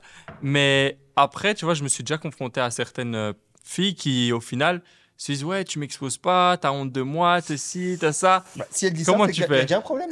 Ah ouais? Mais bien sûr. Mais il y a un problème. Explique, moi je t'écoute. Attends, avant qu'on aille Vas-y. plus loin dans ce débat, je pense que c'est important d'expliquer pourquoi c'est important d'avoir une bonne femme. Parce que, outre la relation, qu'il faut qu'elle se passe bien, etc., c'est aussi un gros prédicteur de succès. Ouais, Faut non. pas oublier que la personne avec qui tu dors tous les soirs, ce qu'elle te dit, ça reste. Et même si t'as pas envie que ça rentre, hein, au bout de la 100e nuit, crois-moi, ça va rentrer dans ta tête. Et après, tu vas aller essayer d'aller convertir les autres. Et donc, que ce soit dans tes relations business, les choix que tu vas prendre, les décisions que tu vas prendre, les risques que tu vas prendre ou pas, l'implication que tu vas mettre dans ton travail, à quel point tu vas te donner, etc. Tout ça, ça va être énormément dicté par la personne avec laquelle tu es, tu vois. Les gens à qui tu vas faire confiance. Enfin, pour moi, c'est une des décisions les plus importantes de ta vie, tu vois. Si pas, la plus Et importante. les gens, ils la prennent. La genre. personne avec laquelle tu vas avoir des enfants, avec laquelle tu vas passer le plus de temps. On l'a dit, l'entourage. L'entourage, ça commence par la personne avec qui tu vis. Hein. Ouais, mais le problème alors dans ce cas-là, et c'est là où je vois un souci, c'est que la majorité, enfin, quand on choisit sa femme, la plupart du temps, on l'a choisi à cause de l'émotionnel. Et Mais là, j'ai faut- l'impression Faut que c'est arrêter, rationnel. Faut arrêter. Il faut arrêter, Faut arrêter. je pense. Non, il faut un mélange des deux. Tu vois, tu dois. Ouais. Mais l'amour doit être évolutif. Il doit pas être au top quand donc tu vois, et puis après, il y a que des défauts, que des défauts, que des défauts. Et puis ça descend, et puis ça descend, et puis. Bah, il y a et plus puis rien, déjà, quoi. il faut aussi comprendre c'est quoi l'amour, tu vois. Ouais. L'amour, c'est pour moi un échange de valeurs. Ouais. C'est-à-dire que si Ouais. t'es la bonne personne, qu'en face, Il est fort, c'est hein. Non, tu sais pourquoi? Dis- C'est quand je disais ça au début, les gens disaient, mais tu peux pas dire ça, et nanani, et nanana. Et puis, plus le temps avance, et plus maintenant, tu sais, maintenant, quand je dis quelque chose, ça a plus le même impact. Ça, c'est bien avec l'argent, tu vois. Parce qu'avant, tu dis, mais tu peux pas penser comme ça, et nanani, et nanana. Et là, on dit, Eh, j'avais jamais vu ça comme ça. là, j'ai l'impression que t'as vraiment besoin d'une revanche de la vie. Non, parce que j'ai le seum, parce que. Mais vas-y, reprends mes scènes. je sais plus ce que Ah, je je disais. disais, mais en gros, j'ai le seum parce que quand je dis aux gens que les relations fonctionnent uniquement par intérêt, il y a des gens qui se scandalisent. Oui, mais Eh, en Mais ouais, fait, parce qu'il y a une connotation négative Voilà. derrière l'intérêt qui ne devrait pas exister. exactement. Et il y a une certaine hypocrisie derrière le fait que oui, non, mais tout le monde fonctionne par intérêt. Oui. Que ce soit tes intérêts personnels, la personne elle te fait rire, la personne t'aime mettre en son compagnie parce qu'elle est jolie, et réciproquement, tu vois, bah, on s'en fout. L'être humain est un être qui fonctionne par intérêt, tu vois. Voilà. Et il y a rien de mal derrière ça. Faut juste pas se voiler la face en mode. Je pense que les gens ils aiment trop se mentir à eux-mêmes. Ouais, et moi je le répète depuis super longtemps à tous mes potes, tout le monde se plaint comme vous dites, mais c'est parce que moi je pense que dans chaque relation il y a de l'intérêt, mais il faut juste faire en sorte que l'intérêt soit sain. Voilà. Ouais, voilà. Exactement. C'est- Et qu'il n'y ait c'est- pas un déséquilibre dans la balance. Ouais. Voilà, c'est ça. Ouais, Je ouais. suis d'accord avec toi à 100%. Tu disais, Mason, c'est un échange de valeurs et tu l'as bien vendu. Parce que du coup, tu n'as pas utilisé le mot intérêt et ça sonnait trop bien. Ouais. Mais l'amour, c'est un échange de valeurs alors pour toi. Bah oui. Ouais, je pense, clairement. Mais toutes Mhm. les relations humaines sont des Moi, échanges de des fois valeurs. qu'il y a des mecs pas beaux avec des meufs très très belles. Il faut bien qu'il y ait J'ai eu de la chance. Non, Non. Je rigole. non, il faut bien qu'il y ait un échange de valeurs. Et je dis toutes les relations parce que pareil, tu peux aller dans un mastermind, dépenser plein d'argent. Si t'es un gars qui a aucune valeur à apporter à personne, que derrière tu t'es pas éduqué, tu t'es pas bougé le cul pendant les 2 dernières années à monter un business, apprendre, rencontrer des gens, échanger, tu t'essaies pas d'apporter de la valeur aux gens que tu rencontres, tu vas rien en tirer, tu vois. Et eux, parce que eux n'en tireront rien et il y a rien de malsain à ça, c'est juste normal, c'est comprendre comment l'être humain fonctionne et jouer avec les bonnes cartes pour que chacun En fait, là où il n'y a pas de problème, selon moi, avec le fait que les relations fonctionnent avec l'intérêt, c'est que c'est pas que ton intérêt à toi, c'est l'intérêt des autres aussi. Et donc, Mhm. tu joues bien cette balance d'échange d'intérêts. Je pense que Marvin est un maître dans le, dans le domaine. Bah, à force de pas te Tu mentir arrives toi-même, à avoir ce que tu veux, mais surtout à donner ce qu'ils veulent aux autres. Ouais. Et c'est là où le c'est plus beau. important. C'est vrai. Hein. Et il faut... Mais le plus dur aussi, c'est analyser. Mhm. De- Ouais, et puis les gens, après, ils essaient aussi. Tu sais, il y a des gens. En fait, tu as ceux qui ont accepté que je suis comme ça et du coup, ils fonctionnent avec. Parce qu'en fait, ce que je vais jamais faire, parce que c'est pas dans mon intérêt, c'est de déjouer les intérêts de la personne. Et en fait, quand les gens t'arrivent et parce que moi, j'écoute beaucoup et je regarde aussi beaucoup la personne. Quand les gens t'arrivent et tu lui mets exactement ce qu'il veut sur le plateau, tu lui dis voilà. Et il se dit, elle est où la douille? Parce qu'en fait, ils ont tellement pas l'habitude d'être écoutés et qu'en gros, d'habitude, ils doivent faire du pillage. Là, j'ai envie de ça, j'ai envie de ça. Non, écoute, tiens, c'est ça que tu veux. Tiens, je te donne même ça en plus si tu fais ça. C'est bon, non? Et hop, on passe au sujet suivant. Parce qu'en gros, c'est ça, c'est écouter l'autre. Et aujourd'hui, ce qu'on a perdu, c'est le fait d'écouter l'autre, tu vois. Aujourd'hui, tu vois, en gros, qu'est-ce que je t'ai dit quand on fait le podcast? Je t'ai dit, de toute façon, c'est ça que tu veux. Hop, allez, boum, on fait comme ça. Et en vrai, c'était cool, tu vois. Et en vrai, après, je t'ai dit, et tu sais quoi? En plus, tu vas être payé. Je te jure ou pas? Je te jure ou pas? On n'a pas encore parlé du montant. Non, mais- C'est le cash ultra. Parce qu'en gros, je sais ce qui te motive, tu vois. Et en plus, je te dis, et tu sais quoi, en plus, on va te Arrête, je donner- vais on va passer te pour donner un vénal. C'est pas là. Justement, j'ai montré que t'étais pas motivé par l'argent. Ah, voilà, il y a l'autre côté, C'est ce hein, que j'ai dit. important. Non, mais arrête. On C'est sait ce que j'ai dit. jamais. Non. Ce que j'ai dit, c'est que d'abord, je t'ai dit, on va le faire. Parce que je sais exactement ce que tu voulais. Donc, je t'ai dit oui. Et ensuite, je t'ai dit, en plus de ça, je vais même te payer. Comme Ouais. ça, au moins, tu vois, tout est good et tout est propre et on est good, quoi. Donc, voilà. Et en gros, c'est toujours ça. Mais les gens n'écoutent pas assez l'autre. En vrai, je te jure, un monde où les gens écoutent juste les autres et regardent ce qu'ils font, bah, c'est simple. Après, tu le vois aussi quand tu donnes sur le plateau ce que le mec, il veut et que derrière, eh ben, en gros, il n'écoute pas. Enfin, il refuse quand même ta proposition. C'est qu'il voulait pas vraiment ça, quoi. Mais, enfin, moi, je vais t'embêter, Marvin. Vas-y. Tu dis, j'écoute les gens. Mais est-ce que tu retiens ce que les gens disent? Parce que en fait, le vrai truc avec toi, Marvin, c'est que c'est vrai que t'écoutes. Mais parfois, j'ai l'impression que tu retiens pas. Ou alors, tu retiens d'une manière Ah. courte jusqu'au moment où tu as atteint ta mission. Non, ouais, voilà, je retiens que ce qui m'intéresse. Tout le reste, en fait, j'ai trop d'informations. Et du coup, tout le reste, on peut se mettre d'accord sur un deal. Et sur le moment, j'étais d'accord avec toi.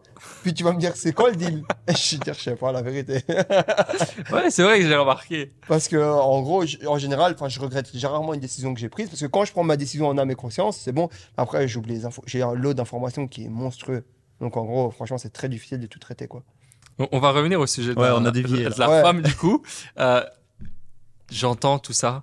Ça a l'air trop compliqué de trouver une femme, en fait. Non. Et Ah ouais? comment ça, non? Parce que, et c'est là la question que je voulais, est-ce que réussir à gérer au mieux sa boîte, c'est plus compliqué que trouver une femme? Ou inversement? C'est quoi le plus compliqué? Je pense que le plus compliqué, c'est quand même ta femme. Mais, Il y a trouvé et géré. il y a trouvé et géré déjà. Je t'explique un Gérer truc. quoi? Bah, ta relation. Ouais, c'est vrai. Je vais te prendre une métaphore, comme ça tu vas comprendre. Est-ce que c'est difficile pour Kylian Mbappé de trouver un club de foot? Non, Pourquoi? parce qu'il est trop fort. Donc, est-ce que c'est difficile pour un bon mec de trouver une bonne meuf? Donc il faut être trop fort. Tu penses que peu importe. Après, il y a En fait, je vais déjà. t'expliquer un truc. Vas-y. Si t'es riche, t'es beau, tu fais attention. En fait, t'es Fais beau. attention. C'est genre, en gros, on est tous avec un capital, tu vois. Mais t'as les dents bien droites, bien alignées, bien blanches, tu sens bon, t'es bien rasé, t'es bien taillé, t'es bien habillé, t'es un peu en shape, etc. Arrête Donc de là, me décrire. t'as fait- Arrête de me décrire. T'as fait ton max, tu vois. Donc, t'es riche, t'es beau. Et ensuite, t'as un minimum de culture, tu sais écrire, etc., blablabla, etc. Et là, je te dis ça, moi, j'ai réussi à faire sans même tous ces atouts-là, tu vois. Ouais, c'est vrai. Mais si là, t'es dans à 80% dans chacun de ces trucs-là, me dis pas que t'arrives pas à trouver Attends. une meuf vraiment bien. Vas-y, C'est explique qu'en- comment tu trouves alors après. En fait, déjà, C'est bien parlé. Après, où on le trouve? Mais ça Non, peut arriver par le déjà- hasard aussi. déjà- Parce qu'il y a trouvé une femme et non, mais tout ce que tu décris, tu peux trouver plein Regarde. de femmes. tu vas comment trouver tu ta trouves la femme bonne en fonction de tes centres d'intérêt. Ouais. Donc, en gros, regarde, par exemple, moi, comment, entre guillemets, j'ai pas envie de raconter ça. T'es on pas peut raconter. comme tu veux. Ouais, je vais raconter parce qu'en vrai. Ou alors tu Ouais, dis vas-y. un ami. Ouais.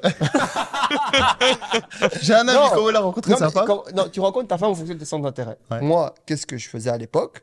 Je vendais du coup des biens immobiliers. Bah, j'ai rencontré ma femme lors d'une visite immobilière, tu vois. Donc en gros, mais c'était purement genre commercial, tu vois. Donc voilà. Et en gros, c'était en fonction de mes centres d'intérêt. Donc je savais du coup que ma femme, elle aimait bien l'immobilier. Bah, tiens, c'est un good flag parce que moi aussi j'aime bien. Donc ça veut dire que tu penses à investir ton argent. Tiens, moi aussi je pense à investir à long terme, tu vois. Et tu sais, ça nous fait des valeurs, tu vois, dans la manière de faire. Tiens, hop, on a le même âge. Tiens, c'est fou qu'au même âge, on investit. Ah, toi aussi tu mets de l'argent de côté? Bah tiens, moi aussi je mets de l'argent de côté. Et en fait, tu retrouves du coup des valeurs. Ah tiens, toi aussi tu as envie de faire ça? Bah moi aussi j'ai envie de faire ça. Et en gros, dans sa manière de faire. Mais je vais pas la trouver en boîte de nuit, frère. Qu'est-ce que je vais trouver en boîte de nuit? C'est impossible en fait, tu vois. Enfin, il y a sûrement, mais en fait, ton exposition, elle est beaucoup plus faible, tu vois. Et du coup, c'est beaucoup plus compliqué. Mais ça n'est pas d'accord avec toi. Vas-y. Non, je suis d'accord avec le fait que tu t'as dit tu trouveras sûrement en boîte de nuit. Je pense que c'est rare, quoi. C'est rare. C'est tu pas vois. le bon lieu. Ouais, Mais si tu t'as vas en raison. boîte de nuit. C'est une question Après, d'endroit. aujourd'hui, avec les réseaux, franchement, c'est elle qui le trouve. Hein. Pour moi, je pense que c'est le meilleur moyen, en vrai de vrai. Moi, De quoi? Aujourd'hui, c'est les réseaux sociaux. créer du contenu. Et c'est le meilleur moyen de trouver une personne avec qui tu vas vibrer. Alors, faut pas tomber dans le fanatisme, Ouais. tu vois. Mais tu peux trouver une personne, soit toi tu crées du contenu, elle crée du contenu et vous vous connectez comme ça. Soit tu crées du contenu et puis elle te remarque. Ouais, Je comprends mais que c'est mal aussi. Tu sais, il y a beaucoup de gens, ils sont. Par exemple, j'ai un ami. En gros, il a rencontré sa femme via les applications de rencontre. Ok. Mhm. Du coup, en gros, ce qu'il y a de bien avec les applications de rencontre, c'est que les intérêts sont marqués, les trucs, les machins, etc. Et il était gêné de me dire ça. Je lui dis, mais pourquoi t'es gêné? Je dis, ta femme, enfin ta nouvelle copine, elle est géniale. Et elle est vraiment géniale, tu vois. Je lui fais, vous avez les mêmes valeurs, vous avez des centres d'intérêt communs, vous avez des études équivalentes, vous vous entendez super bien. Donc pourquoi t'es gêné de l'avoir rencontré sur un site de rencontre? Parce que des bêtas encore, toujours des bêtas, toujours ces bêtas là. Ils sont en train de rigoler. T'as rencontré ta meuf sur les réseaux. Mais mec, t'as même pas de meuf, pourquoi tu nous déranges? Mais tu vois, enfin, application de rencontre, c'est good et tout. Mais là, vous avez dit, ouais, tu crées du contenu, elle vient à toi, entre guillemets. C'est du long terme. Hein. Ouais. Je pense que tu peux pas t'attendre à trouver une personne qui peut potentiellement bah, t'accompagner toute ta vie ou pas, tu vois. Ça dépend Aussi aussi. que t'as envie de faire. En 3 mois. Non, mais ce que je veux dire par là, c'est que voilà, le petit. En fait, j'ai l'impression que à ce moment-là, tu peux montrer un peu de show-off, tu montres un peu ton lifestyle, ta vie, ton Non, truc, et qu'après elle vient non, pour ça, et puis ben c'est ouais, malsain. mais Tu vois ça, ce que c'est je veux aussi dire? l'erreur. Erreur. Enfin, je pense qu'il faut pas tomber dans ce piège-là aussi, tu vois. C'est-à-dire que tu attires ce que tu montres. Ouais. Si Voilà. tu montres des voitures, si tu montres des voyages, si tu montres, tu vas attirer ce genre de meuf. Si tu fais du contenu où tu parles et que t'es intéressant, frère. En fait, moi, j'ai trop peur qu'il y ait des gens qui viennent avec des intérêts malsains, qui viennent gratter. Non, mais après, Tu à vois toi de faire le tri. T'es pas débile non plus. Tu Ah, vois, et puis, genre, Ali, c'est pas compliqué. Franchement. Alors, faut pas tomber. Si tu tombes juste amoureux d'un physique, tu pourras pas faire le tri. Non, c'est Mais clair. si tu prends le temps de creuser, tu peux savoir si la personne Mhm. elle est là pour les bonnes ou les mauvaises raisons et tu peux analyser ses valeurs et voir si ça va matcher. Mhm, ouais. Moi, ce que je trouve vraiment difficile, et après on va switcher de sujet parce qu'on pourra en parler pendant des heures, mais c'est de trouver parmi tout ça, tu vois. Mhm. Genre, c'est trouver la bonne personne parce que même déjà je pense que pour trouver, il faut de la quantité pour pouvoir sélectionner, comme dans toutes les bonnes décisions, doivent être faites avec différents choix, je pense, tu vois. Mhm, Alors, t'es pas intéressant. obligé de tester le truc, le bail jusqu'au bout. Ah, déjà, ils ont usé le bail. Ils sont encore sur le bail. Mais je pense que ouais, tu dois avoir du choix et avoir ce choix qualitatif. Parce que, encore une fois, tu peux avoir du choix, mais qui n'est pas qualitatif. Mais c'est vrai que Ça, c'est un peu ton choix, il va être obvious de dingue. Moi, et puis je au me bout d'un moment, rappelle- faut pas se perdre aussi, tu vois, dans trop de choix et tu n'auras jamais ce qui est parfait. Mhm, mhm. Et aussi, les gens beaucoup font l'erreur de penser que quand tu prends la relation du coup avec la personne avec qui tu vas partager ta vie, genre tout le monde se met une pression qui est hyper malsaine de se dire je vais jusqu'au finish avec. Genre on va jusqu'à la mort, etc. Mais arrête de te mettre cette pression qui est inutile. Pars du principe que tu es en train de vivre un moment qui est extraordinaire avec la personne, que ça va être le cas pendant les prochaines années, mais que si jamais c'est pas le cas, genre c'est ok. Et genre en gros, vous êtes peut-être évolué, vous êtes passé à autre chose. Genre ça doit pas être malsain, une pression, et t'as la famille, t'as le truc. Non! Comme ça pousse les deux du couple déjà à se dire, c'est pas jusqu'à la fin, donc c'est-à-dire que je dois rester en shape, je dois rester intelligent, c'est pas acquis, tu vois. Ouais, c'est c'est pas important. acquis, Très on est en cours, tu vois. Mhm. Aujourd'hui, au moment T, 16h22, on est en train de passer un moment extraordinaire. Continue à faire en sorte que ça le soit à 16h23, à 16h24, etc.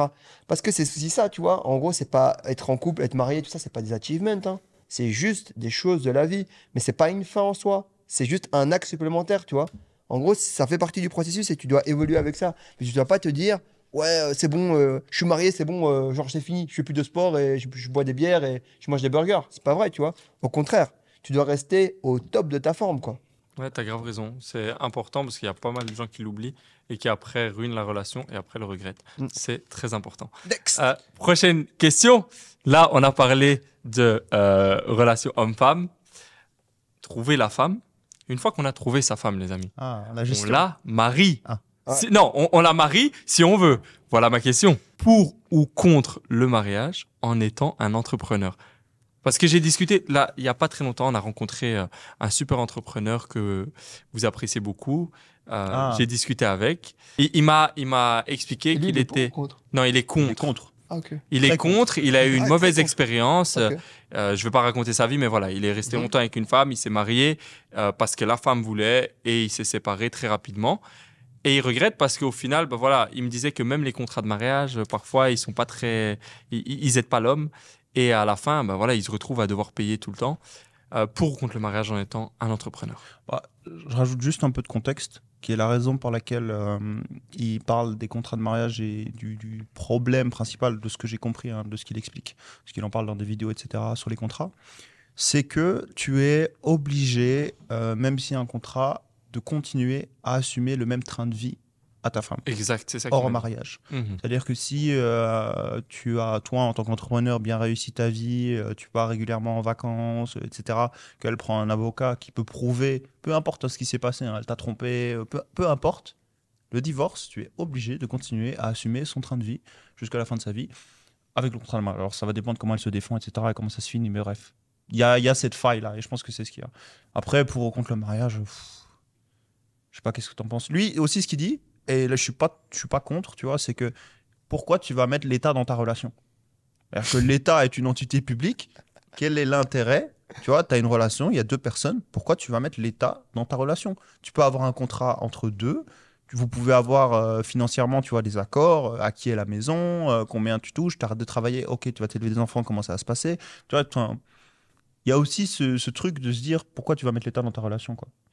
Il y a la cérémonie, il y a la famille, il y a le truc. Pour moi, tout ça, ça doit sortir du champ de ta décision. C'est-à-dire pour faire plaisir à la famille, pour faire plaisir aux amis ou pour show off. Moi, je pense que je suis pour les mariages, mais comme je dis dans une vidéo, pour les mariages responsables.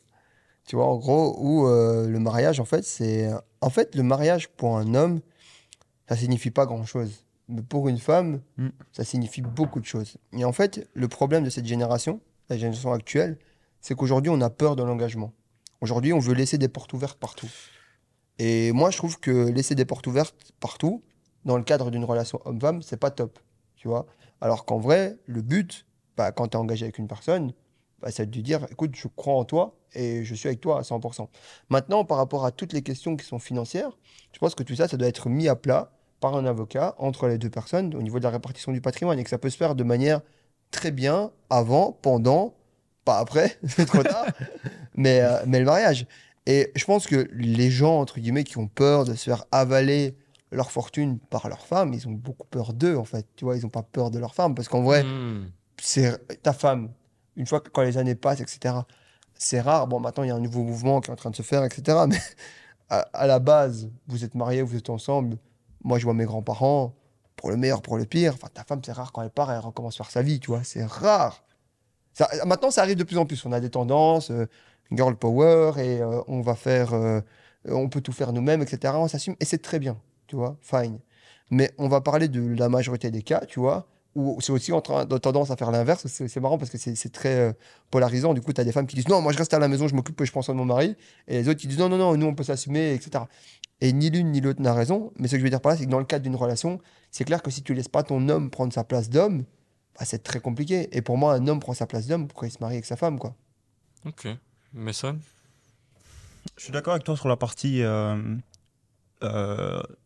arrêter de se laisser des portes ouvertes. Mais là où j'ai moi un peu plus de mal par rapport à ça, c'est, je pense qu'il faut toujours avoir en tête que pour peu importe les raisons que tu maîtrises, mais surtout que tu maîtrises pas, il y a tellement de choses que tu maîtrises pas dans toi-même. Imagine dans une autre personne tout ce qui peut arriver dans sa vie que tu peux pas maîtriser, tu vois. Si t'es pas bien protégé, ce qui peut se passer, c'est que tu peux tout perdre en fait. Tout ce que tu as mis toute ta vie à construire. Si une personne a le même pouvoir de décision dans tes entreprises que toi, mais c'est... Non, ça c'est une cata. Mais je pense Et que on sait jamais comment la personne peut réagir peu importe ce qui s'est arrivé dans sa vie, tu vois.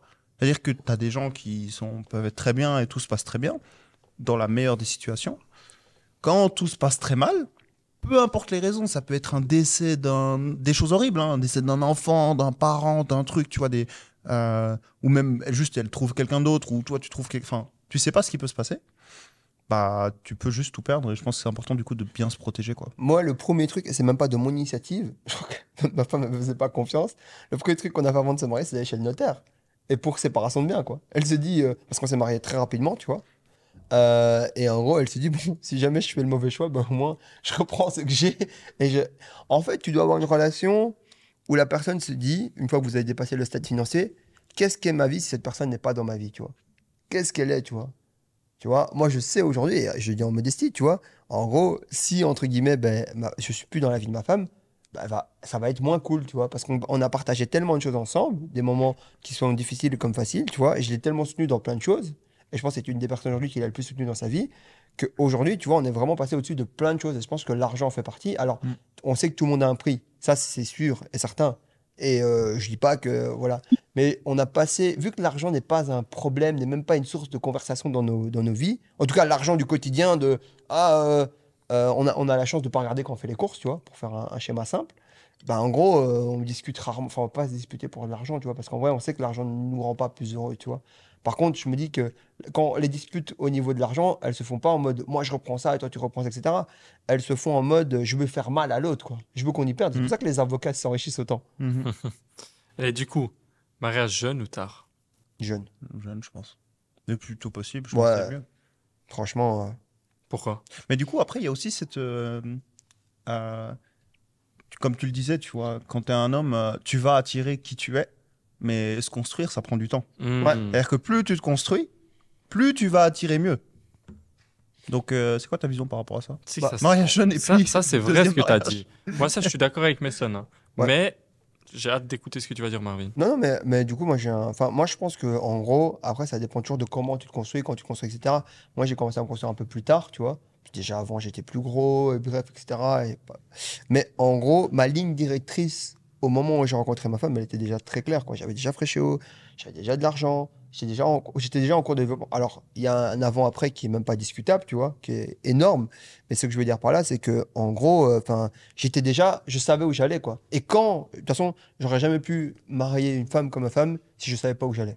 C'était pas possible, tu vois. En gros, c'était juste, elle m'aurait dit, va taper un tour, quoi. Tu vois, en gros, tu sais pas où tu vas, quoi.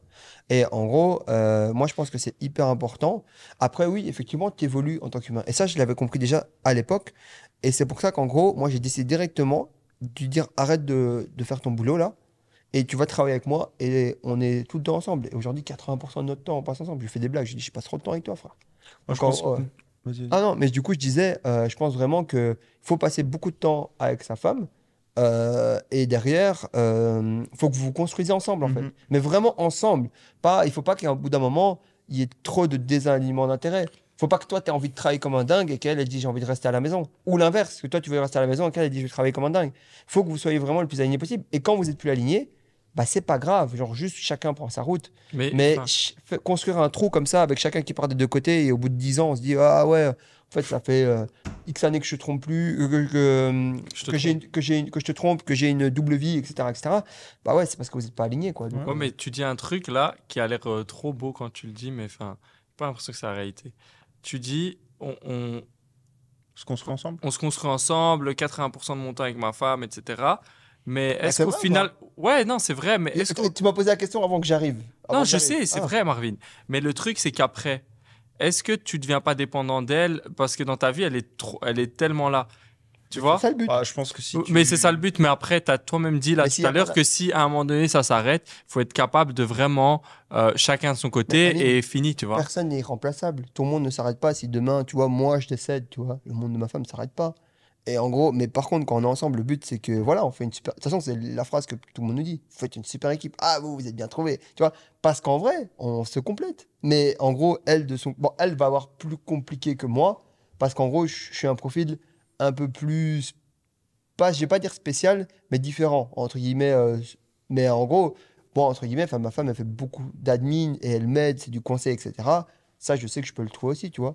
Et en gros, je pense que le but, c'est encore dans cette histoire d'engagement. Tu dois t'engager envers la personne. Donc voilà. Après, tu failles dans ton engagement, tu discutes avec la personne, tu vois. Tu vois, c'est ça aussi. Je pense qu'un mariage, c'est pas ah ouais, on se marie jusqu'à la fin. Ah oui, du coup, ah oui, t'as pas rempli tes engagements financiers, je te trompe pas. Je ne t'aime plus. Ah oui, tu m'as trompé, du coup, je te quitte. Ah oui, du coup, en gros, là, ici, je trouve que j'ai avancé plus d'argent que toi, du coup, en gros, ça va pas. Et un mariage, c'est large. Les intérêts doivent être grands. La manière dont vous construisez votre vie doit être grande. Le monde est rempli de diablotins, de diablotines qui veulent du coup vous faire évoluer. Et du coup, en gros, c'est à toi d'essayer de garder le même chemin. Mais je te dis, si tu prends le mariage avec beaucoup de légèreté et en même temps énormément de sérieux, légèreté au niveau de la pression, mais sérieux au niveau de ton engagement, il y a moyen que tu fasses un bon moment. Encore une fois, je ne suis personne pour conseiller qui que ce soit. Non, mais c'est sûr. Non, mais que ça de dernier, je ne parle. Enfin, c'est le sujet ouvert et là, le sujet est fermé parce qu'on n'en reparlera plus. Et en gros, je pense que si tu essayes de l'aborder, encore une fois, avec un maximum de bon sens et de long terme, en vrai, tu ne vas pas regretter à la fin. À savoir qu'une femme est plus rationnelle est plus Ouais, c'est émotionnelle que rationnelle. Ouais, c'est Je super pense que- intéressant. Ouais, vas-y. Juste pour clôturer le sujet, tu as bien résumé le truc, parce que on s'est un peu éloigné, mais la question c'était mariage jeune ou plus vieux. Ben, c'est jeune avec une personne qui est capable d'évoluer. Et je pense que c'est un des trucs qui est super important, c'est Évoluer, de pas se mettre- changer. Ouais. Parce que beaucoup de gens veulent Ouais. changer. Non, non, tu es sur une direction et tu es prêt à continuer à avancer Voilà. sur cette direction. Et parce que si tu restes avec une personne qui est bloquée, c'est ce qui se passe, je pense, dans beaucoup de couples, c'est tu as une personne qui est à un endroit, tu as une autre qui veut avancer. Au bout d'un moment, il y a un décalage qui est trop important, il y a même plus de discussion possible, quoi. Mais il y a Voilà. des gens qui arrivent à avancer avec une personne bloquée. Hein. Ouais, il y en a, mais ça crée trop de. Tu vois? Est-ce qu'ils arrivent réellement, tu vois? Ou est-ce que c'est pas un frein? Parce que, en fait, je pense que le plus grave et pourquoi on parle de ce sujet-là, c'est parce qu'on a vu des gens pour qui c'est un frein, quoi. Ouais. C'est un frein de fou. Bah, surtout quand t'es Et jeune, t'as pas encore c'est confiance en dur. toi, t'es pas encore construit. Ouais, et je pense que ce qui est le plus dur, c'est soyez sûr de la personne avec laquelle Mm. vous faites des enfants. Parce que après ça, c'est compliqué, hein. Mais c'est une belle manière de Ouais. résumer le sujet. Là, on va passer pour terminer, il nous reste 20 minutes. C'est passé vite, hein. Pour clôturer ce premier épisode, j'avais envie de vous parler de certaines actus. J'en ai pioché 3 Ouais. et on va un peu discuter de ces actus-là et échanger nos avis.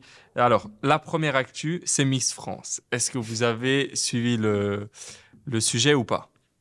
Alors moi, Moi, j'ai je- pas suivi. Vas-y. Ok, bah Miss France a été sélectionnée. C'est une femme qui est plutôt fine et qui a les cheveux courts. Alors j'ai vu. Ah ben voilà, t'as vu.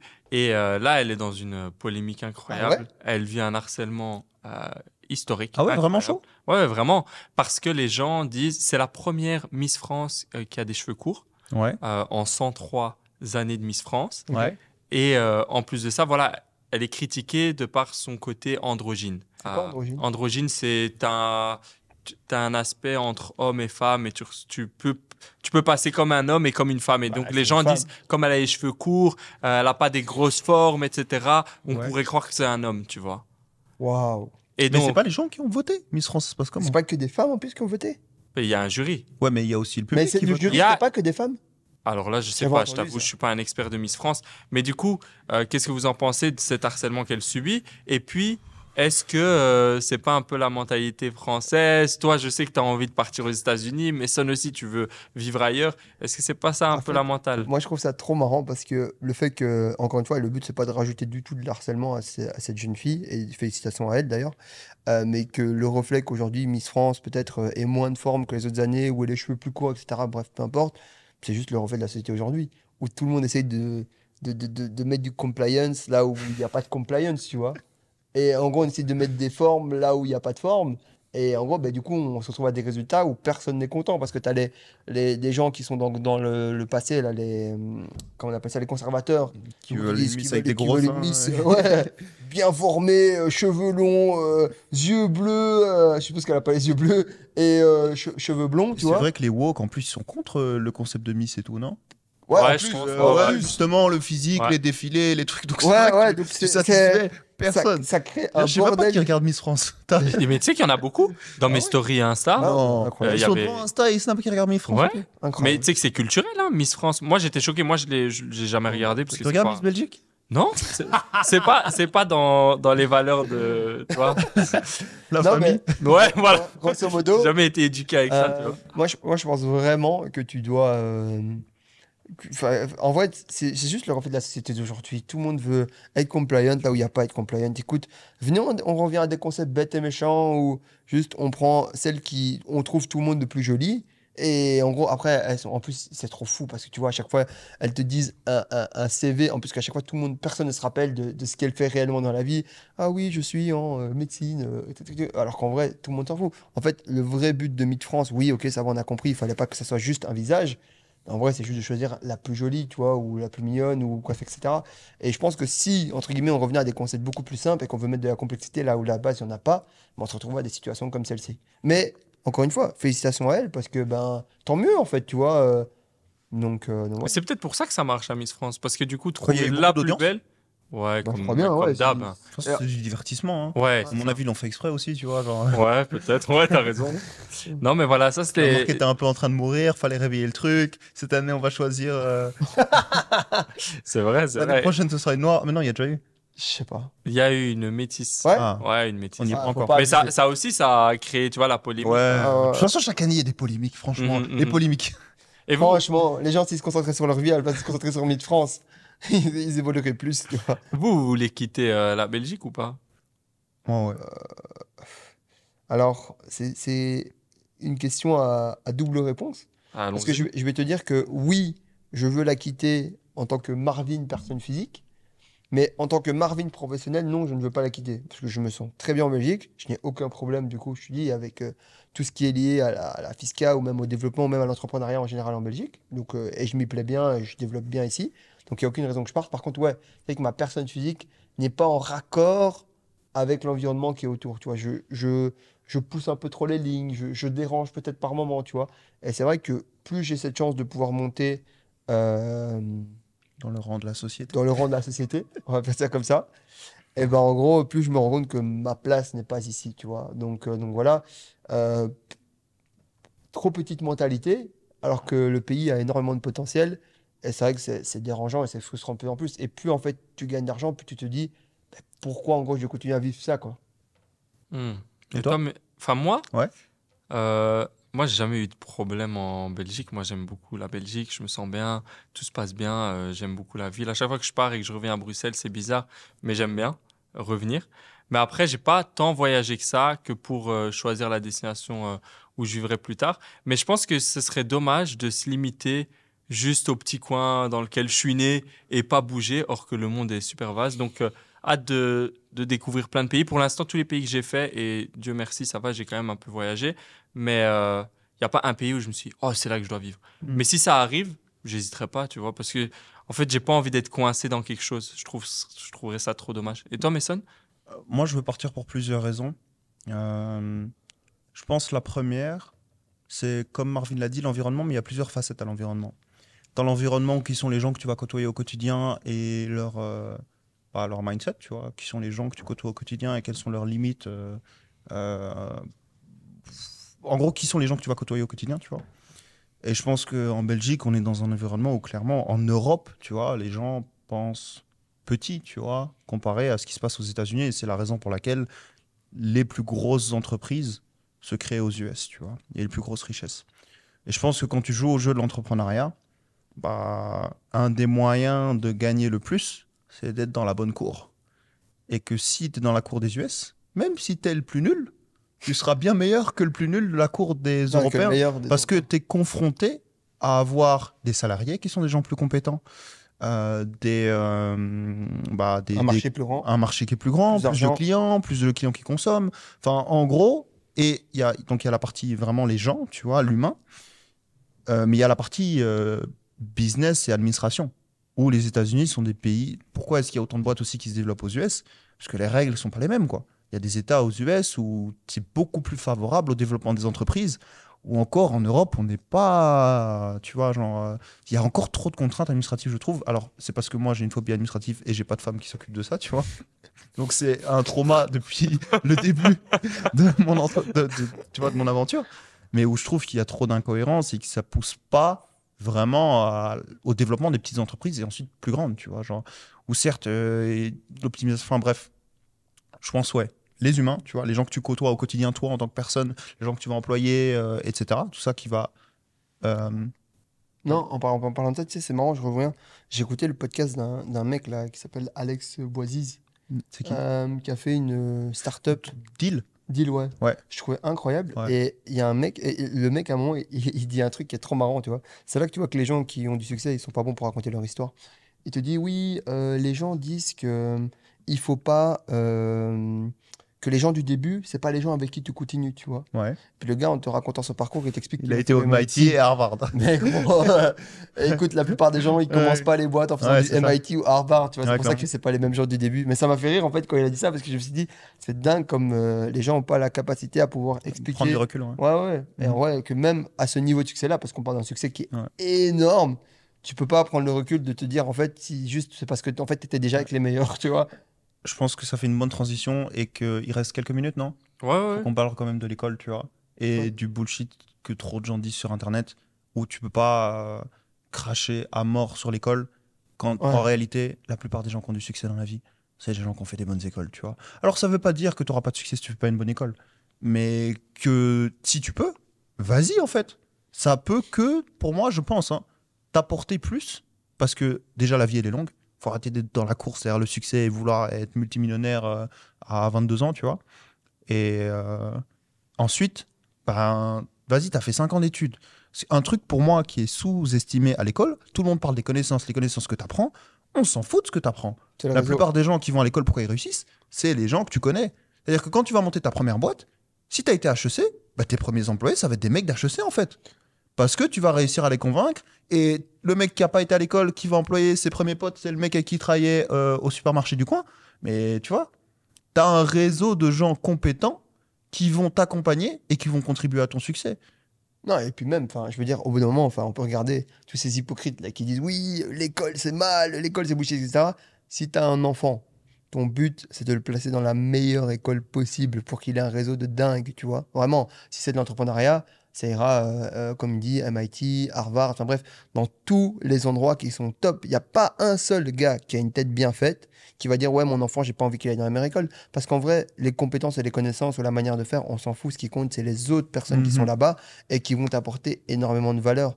Et c'est là, en fait, que l'hypocrisie se fait. Et c'est pas parce que t'es pas bon à l'école que tu vas pas y Ouais. arriver dans la vie non plus. Mais il y a pas, c'est pas noir ou blanc. En fait, si tu as des cartes, utilise-les. Ouais, Genre, si y a t'es bon à pas de- l'école et qu'en plus tu sais entreprendre. Et ça, c'est ce qu'on appelle un boulevard. Hein. Enfin, tu vas avancer en Formule 1, Ouais. quoi. C'est drôle ce que vous dites parce que vous deux, vous n'avez pas fait Non. des études. Pourtant, moi, je l'ai Mais ça, tu fait. aurais pu en faire. Hein. Mais pourquoi tu les as pas faites alors? Bah écoute, j'ai arrêté. Pourquoi? En Pour fait, l'argent? Ouais, pour l'argent. Mais après, je regrette pas d'avoir arrêté parce que la cour dans laquelle j'étais, en vrai de Ouais, vrai, c'est pas- voilà, l'école en Belgique, j'étais dans une école supérieure, j'aurais pu réussir mes études. Ça m'aurait. En fait, En fait, il a pas été dans une assez bonne école. voilà, c'est ça. Si j'avais été dans une autre cour, je pense que j'aurais pas arrêté. Tu vois, où vraiment là, je joue dans la cour internationale. Parce que je pense que c'est faisable. En vrai, si t'es bon et que tu te dédies à fond. Si l'énergie que je mets aujourd'hui dans mes business, j'avais mise à l'époque dans l'école, parce que je sais qu'il y a un goal, tu vois, qui est d'aller à Stanford, à Harvard et de rencontrer vraiment un réseau qui a changé ma vie. Peut-être j'aurais mis l'énergie nécessaire pour, tu vois. Aujourd'hui, faire l'école en Belgique ou quoi, pour ça. Voilà. Mais je pense que. Ah, le il y a gars, des bonnes c'est parce écoles que- aussi, arrête. Hein. Oui, il y a À Bruxelles, il y a des bonnes mais ça dépend écoles. de tes ambitions. C'est-à-dire que pour ce que j'ai envie de créer, Bah, t'as c'est quoi comme bien, bonnes hein. écoles qui nous a sorti un bon entrepreneur récemment sur les 5 dernières Bah, années. Solvay déjà. Arrête. Il y a qui? c'est pas mal, hein. Mais ça dépend Mais de c'est tes pas, ambitions. donne-nous En un fait, nom, tu Non, vois. j'ai pas je pense forcément qu'il des faut noms, il faudrait que je écouter check. les conseils des gens avec lesquels tu as des ambitions qui sont alignées. Si vous voulez pas devenir multimillionnaire, créer des trucs de fou et tout, bah, c'est très bien Solvay, tu vois ce que je veux dire. Mais Solvay, déjà, c'est pas HEC. HEC Paris, c'est déjà autre chose, tu vois. Non, genre, c'est autre chose. Mais après, moi, je te parle de ce qu'on a à Bruxelles. Ouais. Mais après, ouais. Mais la peut-être, Belgique, c'est ouais. petit, hein, Ouais, c'est franchement. petit. Franchement, Solvay, c'est la partie francophone en plus. Il y a quoi, Bon, 4-5 bon. millions de personnes. Ouais, c'est vrai. Mon beau-frère, il est parti aux États-Unis. Hein. Mais il Voilà. a fait Solvay. Ouais, Ah, mais, par ouais, exemple. mais il est Ouais, parti. mais il est parti. Mais tu parce peux. que- Mais quand t'es à Solvay, tu peux partir. Lui, il est parti avec son stage, si je me trompe pas. Ouais, je crois. Je sais plus. Mais en tout cas, en gros, il est parti, quoi. Enfin, et il m'a Ouais. dit le niveau qu'il avait après. Il a été aux États-Unis, puis il a été en Allemagne, et il m'a dit le niveau, Ouais. Mhm, c'était mhm. bien meilleur, quoi. C'est intéressant. J'ai envie de passer à la deuxième news. Vas-y. C'est Lena Situation qui, pendant la fin de l'année 2023, est passée dire bonjour aux Bruxellois et aux Belges de manière c'est vrai. générale. Et elle a fait un pop-up store à la Grande Place à j'ai vu, par Bruxelles. contre. T'as vu? Ouais. Ça a attiré énormément de monde. Le premier jour, il y a eu plus de 8000 personnes qui étaient là. C'était incroyable. Je suis passé faire un petit tour. Ah, t'as été? J'ai juste passé un petit tour. Obligé, il a été à midi. Non, Après le marché de Noël. C'est boire un petit chocolat. Un petit chocolat. Non, les gars. Comme par hasard, je passais par là. Non Les gars, Le je mec, devais aller chercher du matériel pour un de mes tournages et je les loue pas loin de la Grande Place. Je suis passé voir et c'était fou, il y avait trop de monde. 8000 personnes le premier jour et les autres jours c'était pareil, ça n'a pas arrêté, les gens faisaient la C'est fini, file. C'est fini, ouais, c'est fini. C'est fini depuis hier. Qu'est-ce que vous en pensez de Lena Situation, ce business? Parce qu'en fait, c'est une vraie businesswoman, c'est incroyable ce qu'elle fait. Mec, on appelle ça une démonstration de force chez moi. Waouh Bah, qui peut réunir. Après, on passe de la. Je crois que c'est la numéro 1. Hein. C'est la numéro 1 en francophonie. Ouais, donc, en gros, on parle de la numéro 1 et c'est bien. Ça montre comme quoi, quand tu fais les choses avec bon sens, long terme, sur des fondations solides, donc pas du short, Ah, ça fait mais sur longtemps. du Hein. vidéo YouTube. Je suis pas du tout familier avec son contenu, tu vois, mais j'aime bien du coup l'entrepreneuse, j'aime bien ce qu'elle propose. Je pense qu'elle a l'air, en tout cas, je connais pas du tout, mais de transmettre des trucs qui sont assez bonnes vibes.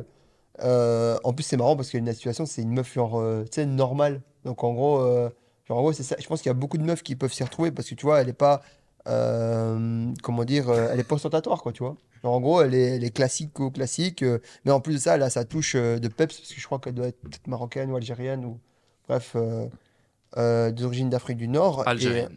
Bah voilà. Et je trouve ça génial, quoi, tu vois, que ce soit elle, genre Ambassadrice. l'ambassadrice francophone. Et franchement, la démonstration de force, elle est puissante. Hein. Ouais, c'est Qui a- incroyable ce qu'elle fait. Très peu de gens qui aujourd'hui peuvent faire ce qu'elle a fait là. Hein. Elle n'est pas dans son pays, hein. Faut pas oublier. Hein.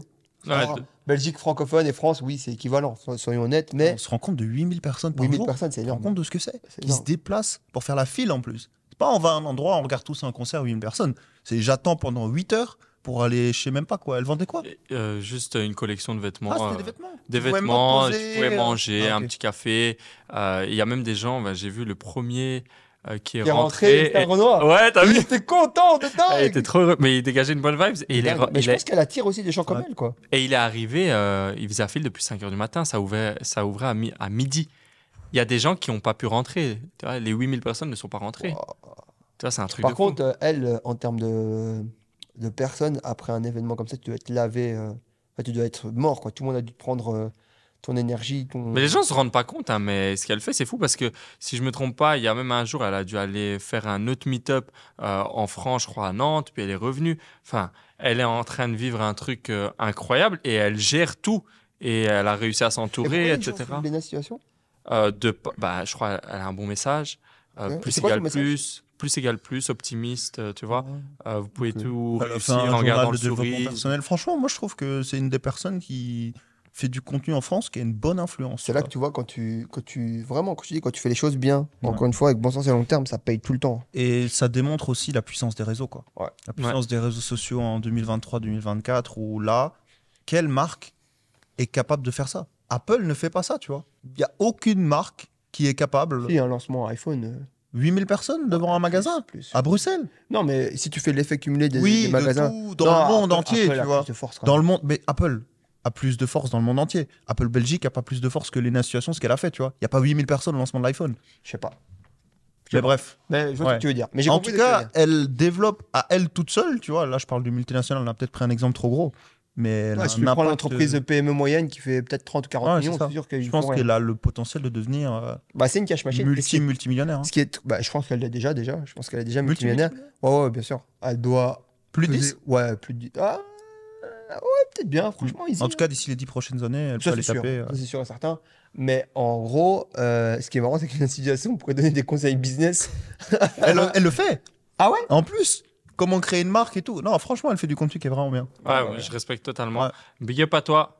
Big up à toi, Lena Situation, si Parce tu qu'il y nous en a qui regardes. nous regardent. À très vite Ça m'étonnerait dans qu'elle un nous- prochain ça m'étonnerait qu'elle épisode. nous regarde, tu vois. Les Mais gars, on va optimiste, bien plus inviter égale un- plus, Non, tout peut non, arriver. C'est le genre de personne qu'il faudrait. Ouais, pas- qu'il faudrait inviter, Peut-être tu pas vois. elle parce que c'est la plus grosse, tu vois, mais il y a plein Ouais, mais de toute d'influenceurs façon, ou de gens c'est qui créent du crescendo, contenu. hein. Ouais. Ouais, tu approches, enfin, tu commences avec les petits, et puis tu montes. C'est ce qu'en fait, un jour, bah, ça devienne genre obvious, quoi. C'est quoi ton ambition avec l'émission?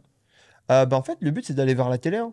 Donc, en gros, peut-être pas aller à la télé pure, mais de s'approcher le plus vite possible du format télé, qu'on quitte nos tables d'étudiants, là, et qu'on est le plus vite possible, malgré qu'on est quand même, faut quand même On souligner, est bien lotis. on a de la chance. Ouais, on a Franchement, énormément on de doit pas chance. sortir dans une chambre, etc. On est quand même dans 400 mètres carrés, donc on va quand même pas se plaindre. Mais c'est vrai que le but et la vision, c'est d'aller le plus vite possible vers un format émission, qu'il y ait du public, qu'on ait des petits jeux, que ça devienne marrant, quoi, tu vois. Faut que ça soit un format interactif, spontané, et que les gens prennent du plaisir à regarder, parce que bon, le but, c'est pas non plus que ça soit un truc redondant et long, quoi. Donc voilà. D'ailleurs, n'hésitez pas à nous envoyer des petits messages avec vos questions qu'on pourra poser ici, des sujets qu'on discutera ici pour les prochains épisodes. Feedback. Et des sur- invités ouais. que vous voulez également, parce que ça pourrait être top d'avoir des personnes de notre entourage, comme des Mathieu Nice ou d'autres personnes ici. En tout cas, merci à vous les gars pour ce premier épisode. J'espère Merci à que toi, ça les gars. vous a plu. Super organisation, hein. Ouais. Ah écoute, ça m'a fait plaisir de préparer cette émission au mieux. On va parler maintenant d'argent avec Marvin. Et on se voit au prochain épisode. Et à la Ciao. prochaine. Peace la famille.